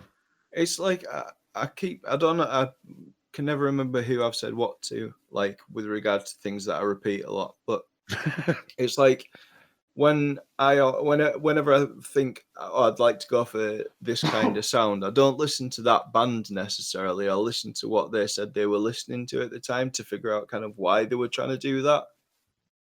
Yeah, I get what you're saying. So the tones will be of the kind of time that they're in. Like it'll be contemporary tones, but like the rhythms and stuff they're playing will be more influenced by who they were listening to at the time. And I guess that's how you'd go about writing songs that sound a bit like somebody, but not just rip them off. Yeah, I mean, I wouldn't know how to approach that exactly. I think that it's different per band. Like if someone said to me, for instance, write a Deftones sounding song, I'd be thinking about drop D chord work. So it wouldn't necessarily mean listening to Deftones as such. It'd be listening to a lot of bands that tune to drop D, but use full chord, not just like a power chord in drop D. They're using full chords. Yeah. With the added notes, the ninths, the sixths, things like that. Because that's what if it's a modern type Deftones song, they've got like fucking 8-string guitars. I think they're in like drop A or drop E. That's it. So what Steph Carter's good at is using the whole scope of a chord when you've got that extended range. Yeah. If someone talked about like, write a Metallica tune, it would very much be about the right hand, the rhythmic stuff that's happening. And to say Trivium sound like Metallica, I just don't see it. I don't. No. There's none of that Hetfield stuff in it. I mean, they're very articulate in their picking and what they do, and the rhythm work. But I don't hear Metallica in it at all. No. Um, Not to any degree where you'd say, shit, they sound just like Metallica. no, not at all. I mean, there might be the odd section where you'd be like, yeah, he's into Metallica, but you're not gonna at any point say that song is written in awe of Metallica, and there's certainly no record that in full is like, well, I might as well just listen to Justice. Yeah. But I mean, these two records specifically, to me, were interesting because I was already very familiar with Ascendancy. Mm. And I'd already listened to what the Dead Men say. We mentioned it a few weeks back that I'd listened Yeah. to it in the week. And I already liked both. So this to me was more being kind of analytical in terms of a direct comparison, listening to them Yeah. back to back. And it was interesting, the things I noticed that I wouldn't have noticed if I'd have just casually listened to either. Things like the guitar tones are different. I've always liked the tones they use for rhythm stuff. It's very tight sounding. It's very sharp. Yeah, there's not like bags of reverb or anything on top of it. Yeah, exactly. It's a fairly It doesn't dry sound like signal. soup. Yeah, it's on the newer stuff. There's a lot of 7-string, Mm. so they're not tuned down as well. They are because they tune half a step down, but with the 7-string stuff, they're still only tuned half a step down. Yeah. So you're only getting that low end. The lowest notes they're producing will be like a B flat. Yeah. You know. Actually, I think on the sevens there'll be a lot of it where they're tuned down to like a drop. But even so, they're not tuning down to like. You know, there's a bunch of, like, say, the 8-string thing where they're going down to like a low.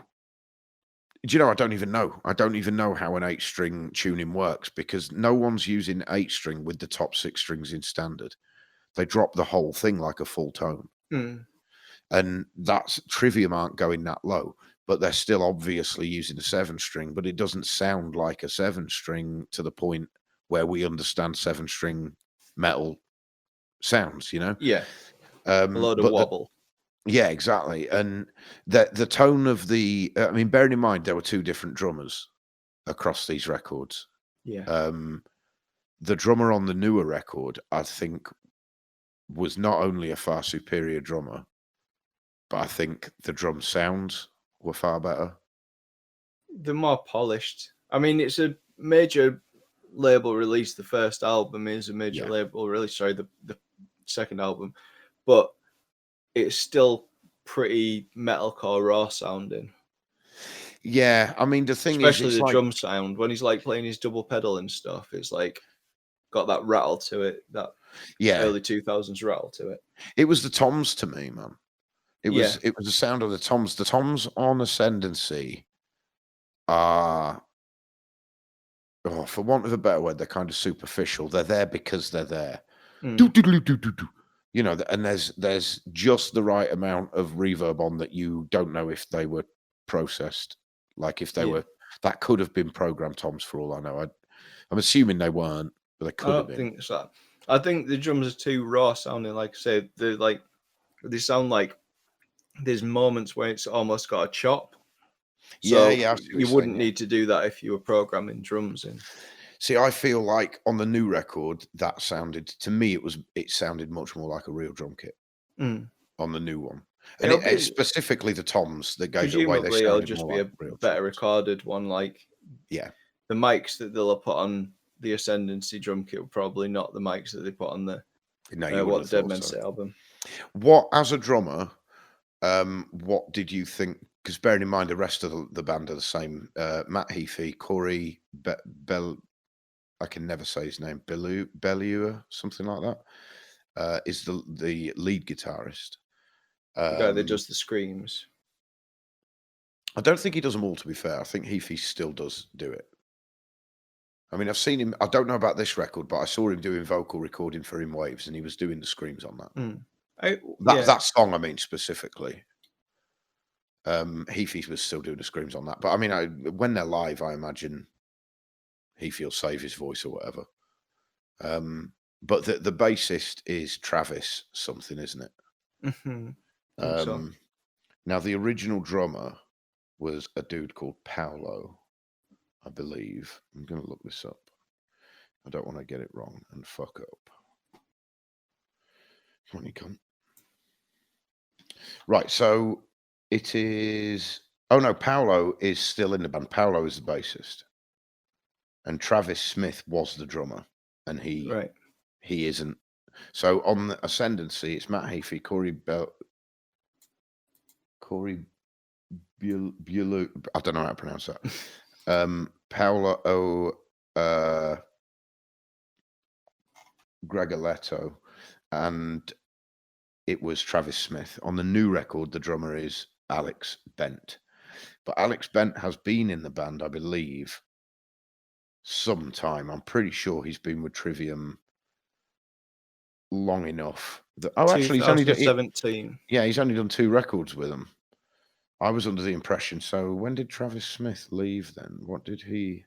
2009.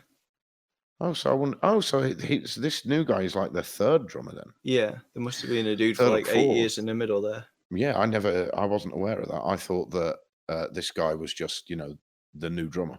But there's a guy. So Nick Augusta, he was playing with him till 2014 apparently. Then there was Matt Madeira till 2015, and Paul Wanka. Spelled WANDTKE. So Wandtka. How fucking childish are we? I don't know how to pronounce it, honestly. Wanker. Wanker. What? If you say it fast, it'd be wanker. Yeah, so the new guy, this Alex Bent dude, like as a drummer, what did you think of the 2 different drummers? It was a lot tighter sounding, but I mean that might have been down to the recording process being like longer, having more time to get it down and stuff. I don't know, but I don't know. I find a lot with modern metal albums that they're not doing anything that makes me go, "What was that?" Because I know exactly what everything they're doing is, and it's not like that. I'm thinking I could play that just the same as that. It's just that they're not doing anything new.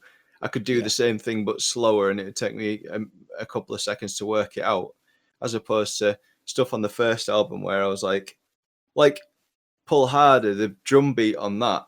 Oh, the intro, the toms. It's just like you open an album with that. That's pretty bold, isn't it? Yeah. Well, not up. Is that the first song? It isn't, is it? No, it's like 3rd. Yeah.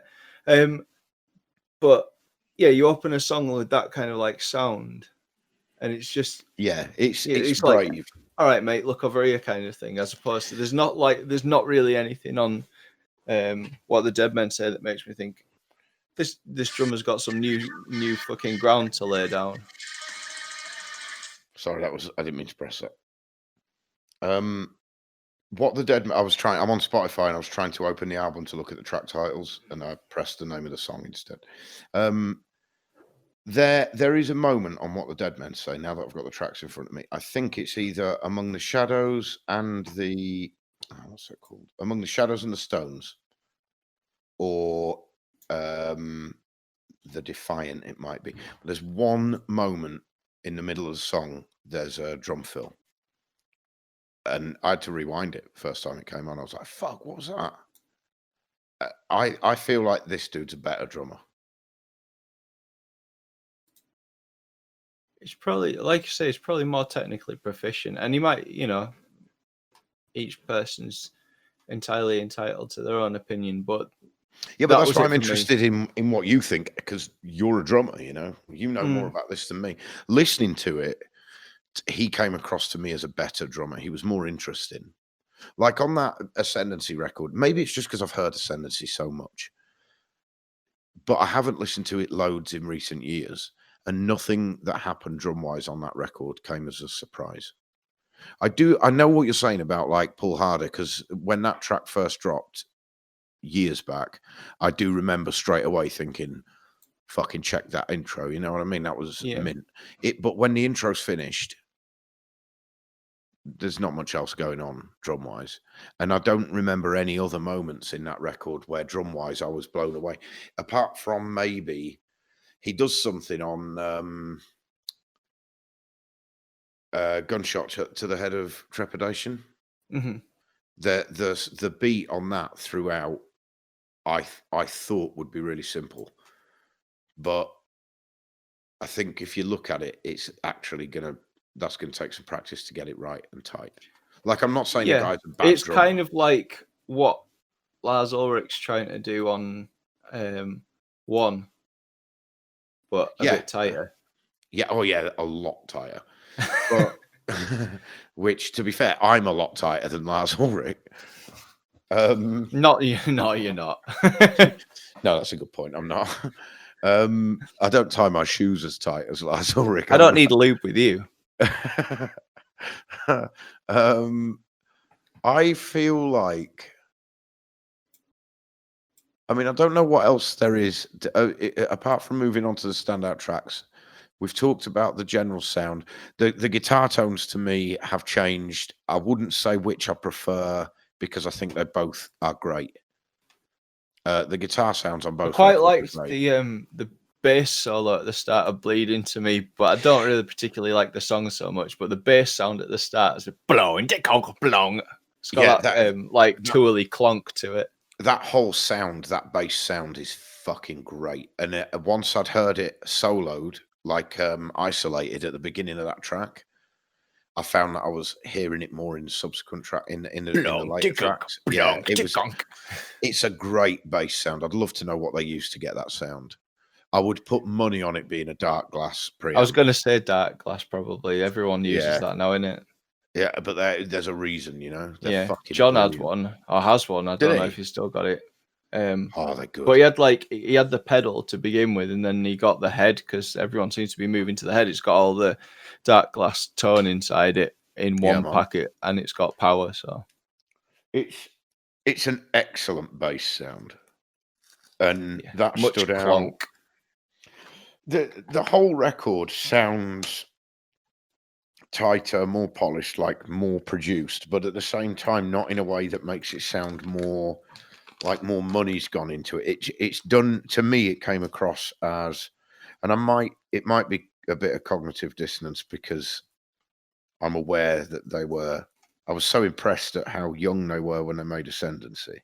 Mm-hmm. To me, all of the sound changes, the tonal changes that I was so impressed with on What the Dead Men Say, it didn't come across as production being overdone or like more commercial or anything like that.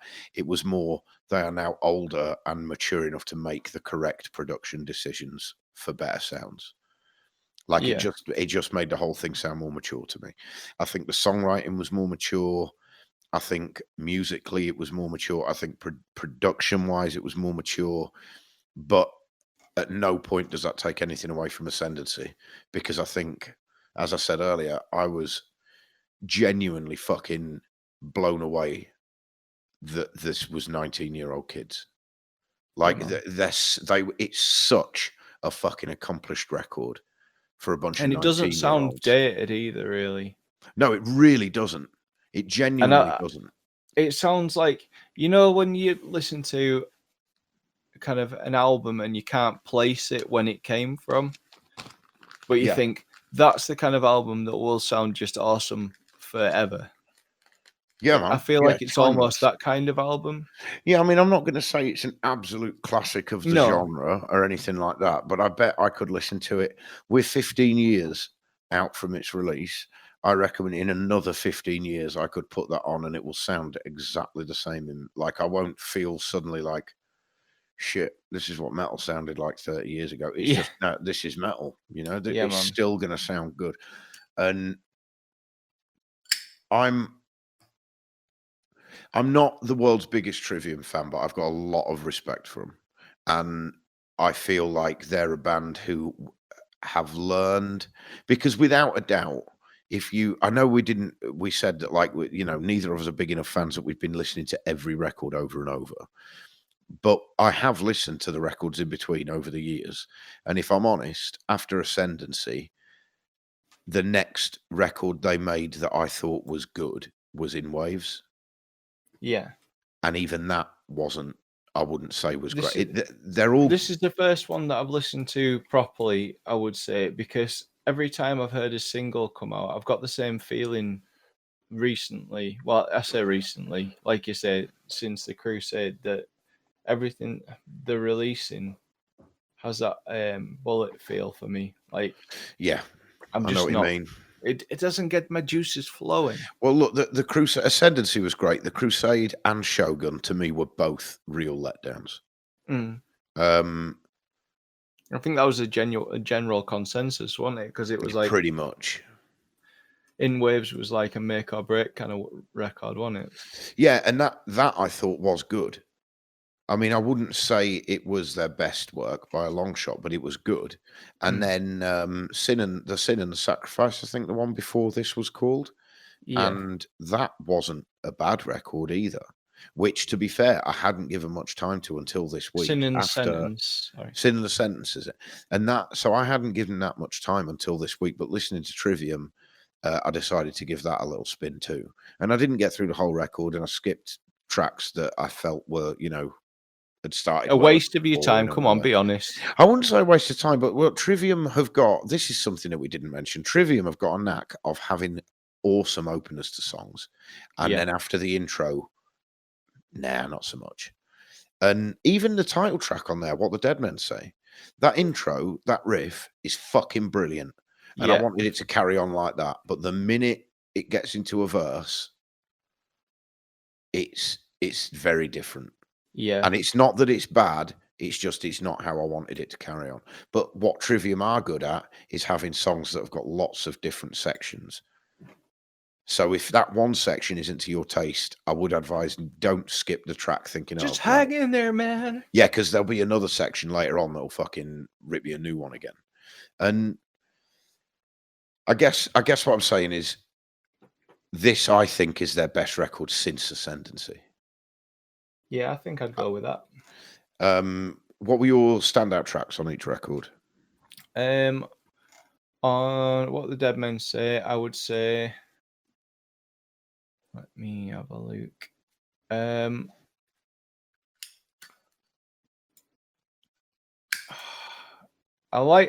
mean, it's like you say, bits of them, always That's bits the thing. of them.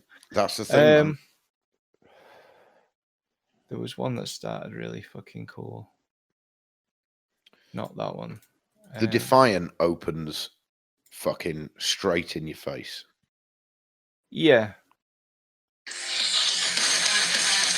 It's got a very, like, it's kind of like tone to it, I think. Yeah, man. And the guitars.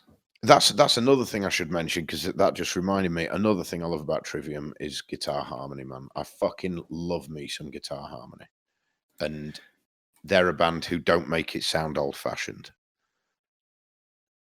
There's a lot of bands. Bleeding to me, that intro's like wins me over. Amongst the Shadows and Stones, but it's all kind of like bits of them.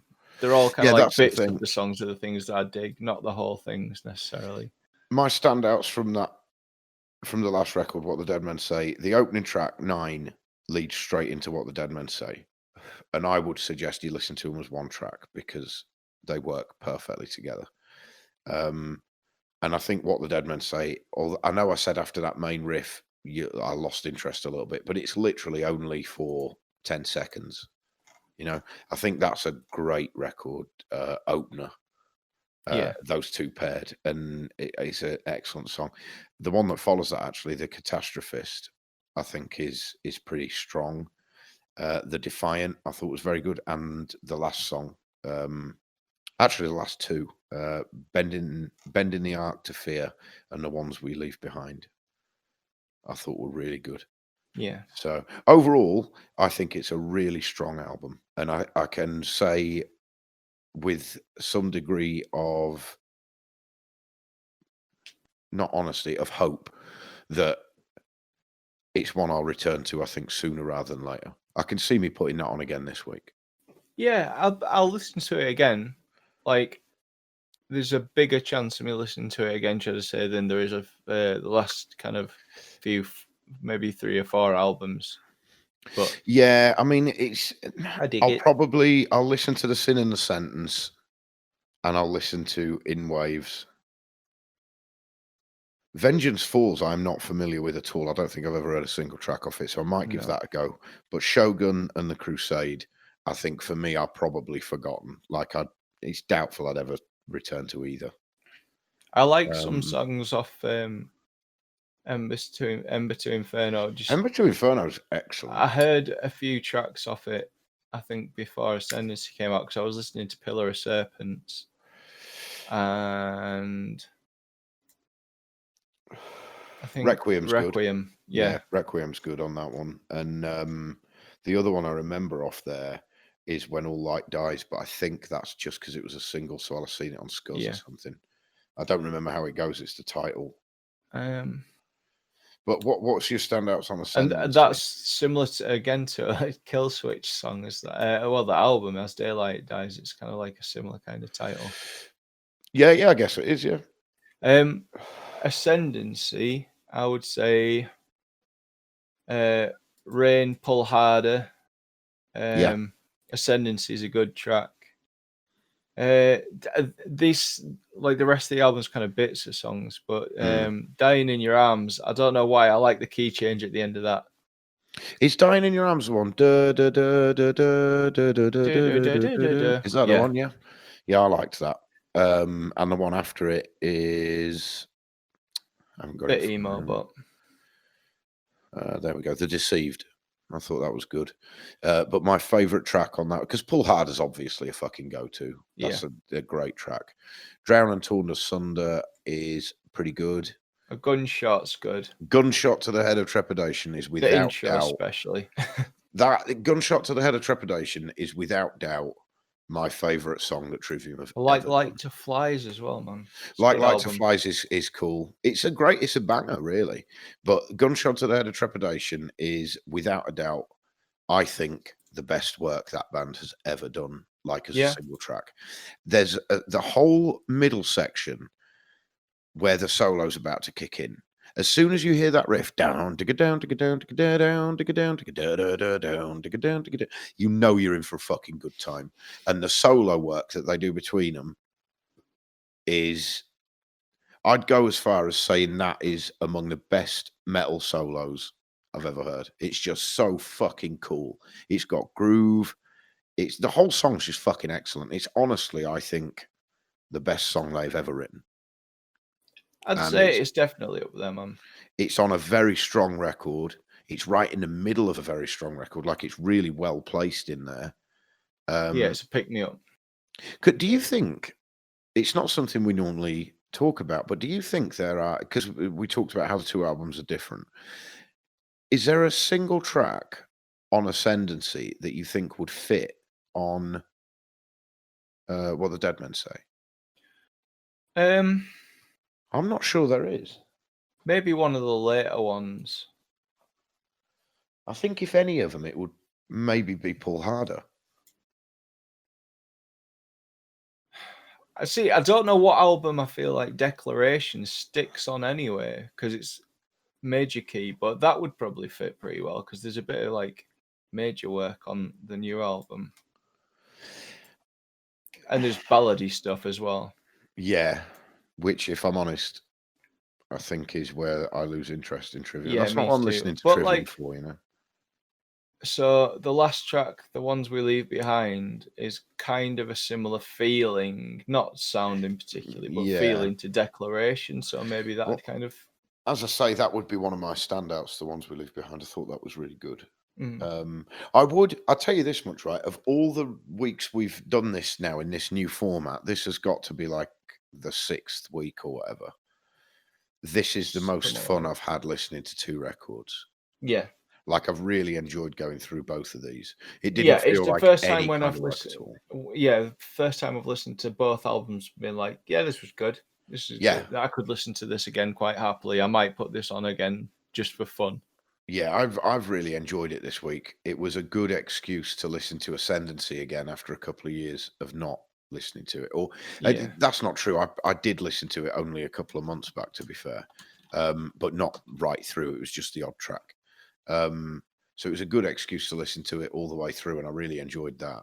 And What the Dead Men Say is a strong enough record that, as a new release, going through every track didn't feel like if it wasn't for this show, listening to a new record, I'm often not going to listen through to every track.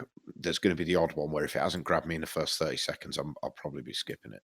Yeah. Whereas this one, I think I probably have listened to it the way I would have done anyway. Yeah, I mean, I still struggle, like, because I'm walking around when I'm listening most of the time. Yeah. I'll still struggle to kind of listen super objectively. Yeah, But I mean, if it sticks out to me, I'll tend to kind of give it another quick listen just to figure out what's going on. I actually had a lot of fun with Hole and the Courtney Love solo record last week as well. I really enjoyed those. Those were. I feel like for me, they're a gateway drug. Like I listen to them and I want to listen to stuff, not necessarily them, but like them. You want to put L7 on when you listen to Hole, don't you? I want to put L7 on. I want to put Nirvana on. I want to put like Screaming Trees, random shit like 90s shit on. Yeah, it puts you right back into the 90s without a doubt.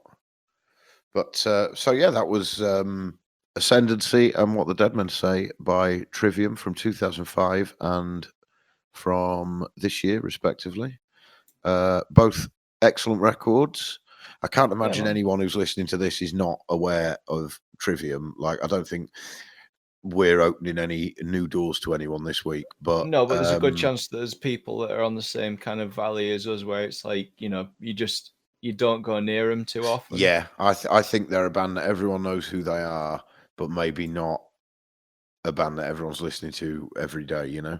Yeah. But I would definitely advise that you listen to What the Dead Men Say. I think it's a really strong record. Like I say, in my mind at least, best work they've done since Ascendancy.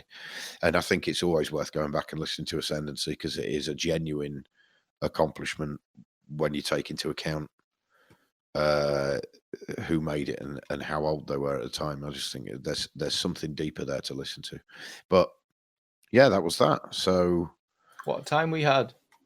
Yeah, that was good, man. I think we're just over the 2-hour mark now, so it's probably a good time to sign off. Do you have any recommendations other than this? Anything Can it people be should old? be listening to? Of course, man. Well, I mean, people know Tour. I'm gonna listen to Enema. Enema. Cool. And I'll listen to a bit of the new Lady Gaga album. It seemed listenable. You know, Spotify told me that was out because after A Star Is Born came out, I listened to Lady Gaga Solid or something like that. Something like that. I haven't listened to it yet, to be honest. But after A Star Is Born came out, when I watched that, I listened to Lady Gaga quite a bit, and yeah, Spotify told me earlier this week that her new record had come out, and I haven't listened to it yet. But I'll give it a spin. I'll be listening to more Rick James. I'll probably be listening to. She's super freaky. Yeah, the second album's decent. I mean, the first album's good.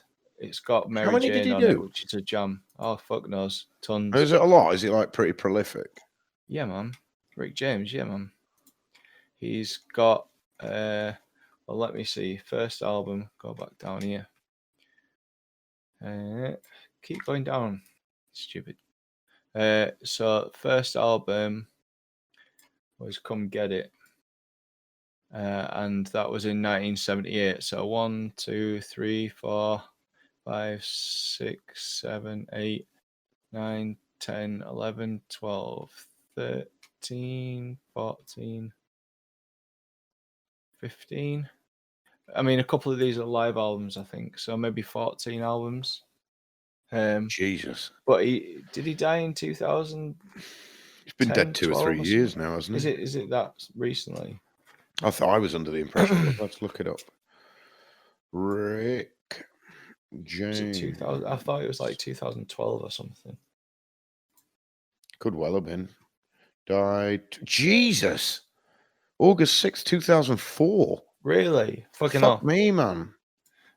Shit, that shows you how long ago Chappelle's show is. Yeah, but I was watching Chappelle's show Cocaine in to hell with 2000. drugs. Yeah, man. What did the five fingers say to the face? Slap. Shit, he was probably dead when I was watching Chappelle's show. Yeah, man. And I didn't even realize it. No, man. Sad It's all right. time. The jams live on, but there was a big difference, man. Like I was watching that. I think I told you probably the Mike Judge, the guy who did Beavis and Butthead. He does these man. like tales from the tour bus. Yeah. Have you seen any of them? No, yeah. They're all right, man. And there's the Rick James one. And it was just real sad. Like by the end, he was just like fucking. I don't know if it was meth he was on or heroin, but it was just like basically. I think it was meth because I think he was smoking it. It was like it just fucked him by the end. Like his voice was like completely changed. They said they went to him and he was like, they thought he was putting some kind of voice on, or he was like sick because he like his normal voice was really eloquent sounding, quite a lot higher than it was like in in the bits where they're interviewing him on Chappelle's show. You see, I can't imagine him in any way other than like him in the 80s when he was dead slim and him in Chappelle's show when he's fucked up. Yeah, man. Yeah, but man. But it's there's some good stuff on there, like Super Freak, Give It to Me Baby, Mary Jane, stuff like that, like the big hits. And you know Coming to America, yeah, Lisa's boyfriend, yeah, Daryl, yeah, Soul Glow, yeah, man. Don't you think he's based physically on Rick James? Possibly, like definitely not in charisma wise. That's more like the what's the guy, Randy Watson? Yeah, in the Barbers. Yeah. But like just physically, if you look at a picture of Rick James from the 80s, like that could have he should have played Daryl in in Coming to America. Yeah, for sure. So, well, this week, is it your turn? Is it my turn? Your turn, man. Is it my turn? Shit, I've given it no thought. So I'll get back to you because I honestly haven't given it any thought at all. The new Lamb of God has dropped, so full record, isn't it? Is out now. So, like, I haven't listened to that yet, man. No, me neither. But I'm thinking it might be a good excuse to listen to it if maybe we do Lamb of God. But the downside is, it's going to sound like Lamb of God. So, is it going to give us an awful lot to talk about? Everything I've heard so far sounds very much like Lamb of God, Lamb of God. Exactly. Unless you want to pick an album that you haven't heard before that sounds different, although there isn't a Lamb of God record that I haven't heard before is the thing. I'm a fan enough that I've got my favorites, but I'm fan enough that I've delved into everything. In fact, a couple of weeks back, well, I say a couple of weeks, it's probably fucking January or something, I was listening to Burn the Priest. Yeah. So, even going back that far before they were officially Lamb of God, I'm familiar with it all. If we choose the new Lamb of God record, we should fucking say what it's called if we're talking about it. Let's look that shit up. Lamb of God. It is called Roots. It's not even on... Hold on a May minute. 29th, it says. It's not... That's just 4 tracks on there. Yeah, this is an EP. Is that all they're releasing? Or are they... I don't know. Let's have a look at discography. Yeah, man, Roots is an EP. And I've heard 3 of the tracks off that already.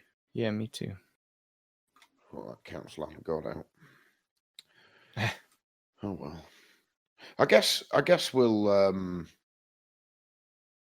speak in the week. I'm not at work tomorrow. So I will try tomorrow to find a chance, to like look over some stuff, see if I can think of anything. And we'll come up with something if we haven't got it right now.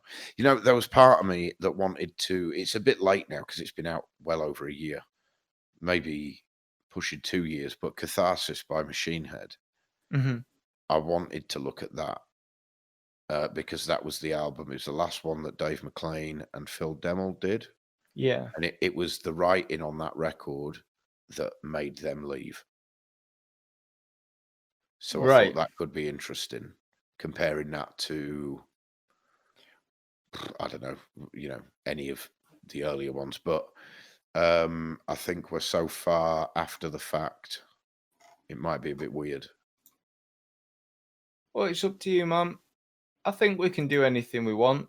I don't think we'll upset Yeah, I anybody. guess so. I mean, fucking hell, last week we did Courtney Love and Hole, and the more They're recent old. of those two was 2004. Hey, man, when's the new Megadeth out? I don't think it's out yet. Shit X. Right, it'll give us a date if I type it in. Stupid, can't spell your name right, band. Stupid motherfucker. Warheads on Foreheads came out in 19. Warheads on Foreheads. It's like remasters and re-released tunes, isn't it? Yeah, but that's such a fucking bad name. Yeah. Warhead. What the fuck was he thinking? He's having a laugh, isn't he? Oh, he's gotta be. He's a lad. He's a lad. What's Megadeth's dude called? Dave The Mustaine. no, the character, like like Eddie. Iron Maiden's Eddie, yeah. I don't He's know. got if a he name. I has a think name. he's like, right. I'm gonna have to find this out now because it's gonna annoy me otherwise. Death mascot.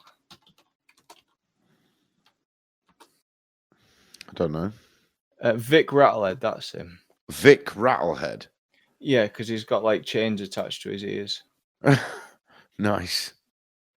Yeah. Have you seen Gotta love Clayman Vic. has been re-recorded by In Flames? I haven't, but I'm gonna give that a re-listen because that's my favorite album by him. It's just a song. It's not. Oh, not okay. not the record. I wish they'd re-release the entire thing because, Def Leppard did because they didn't get any of the rights to Hysteria, so they re-recorded Hysteria and re-released it. That makes sense, yeah, because they didn't have the rights. So they're like, well, we'll re-record it, and then we'll have the rights to that one instead. Yeah, so they're like, everybody, if you want to listen to the songs, listen to them on Spotify and listen to this version. I tell you what, it's a smart move and also a slap in the face, in it, to the label. Yeah, I think you can take our shit that we made. yeah. So I'll have a look tomorrow and I'll get back in touch. But until then, it is Saturday. Is it Saturday? No, it's Sunday, June the 7th. It is 2020, and we did a thing. We did. What are we going to call this episode? What have we talked about? Trivia and metal. We've talked about a lot of normal stuff. We could call it Dave doesn't check his Discord chat, obviously. Why not? Did you put something on my Discord? Yeah. My computer's been asleep this entire time. Yeah. I was putting them up, and because I'm a little bit buzzed, I was like stifling laughs. But you were talking about serious shit, and I felt really bad because I'm like, I hope you can't hear me because that'd be really like rude. Phil had sent me a picture of a buff dude in the bath covering his balls up with like a little cloth. And then he's sent me a picture of two ladies naked, and one lady has a whole hand in the other one's ass. All I'm saying is I'm an equal opportunities lover. That's not what I expected to see at all. And the thing is, right, the one with the ass is like, she's got this look on her face like it's a bit of a gasp, as you'd expect. There's a whole hand in your ass. The one with the hand, she's really happy about the way this turned out. My hand is so cozy. She's like, wow, this worked. She almost looks a bit surprised the first one. She's like, huh? It's like she didn't know that her friend was going to try that. Like when they got naked, there was no discussion of this. Yeah, it's like, you told me taking my clothes off would just stop me getting sweaty while we do the dusting. As soon as she was on the couch, her pals like greased up. I think I know what to call this episode now. Yay! Seeing that picture, it's not this picture. It's just reminded me we had a good laugh earlier. It's going to be called. There it is. That's a dick. Definitely a dude. It's a dick. Yeah, that'll do. That's the one. I'm going to text Wayne and say to him, we've just recorded. Can you call this episode? It's definitely a dude. It's got a dick.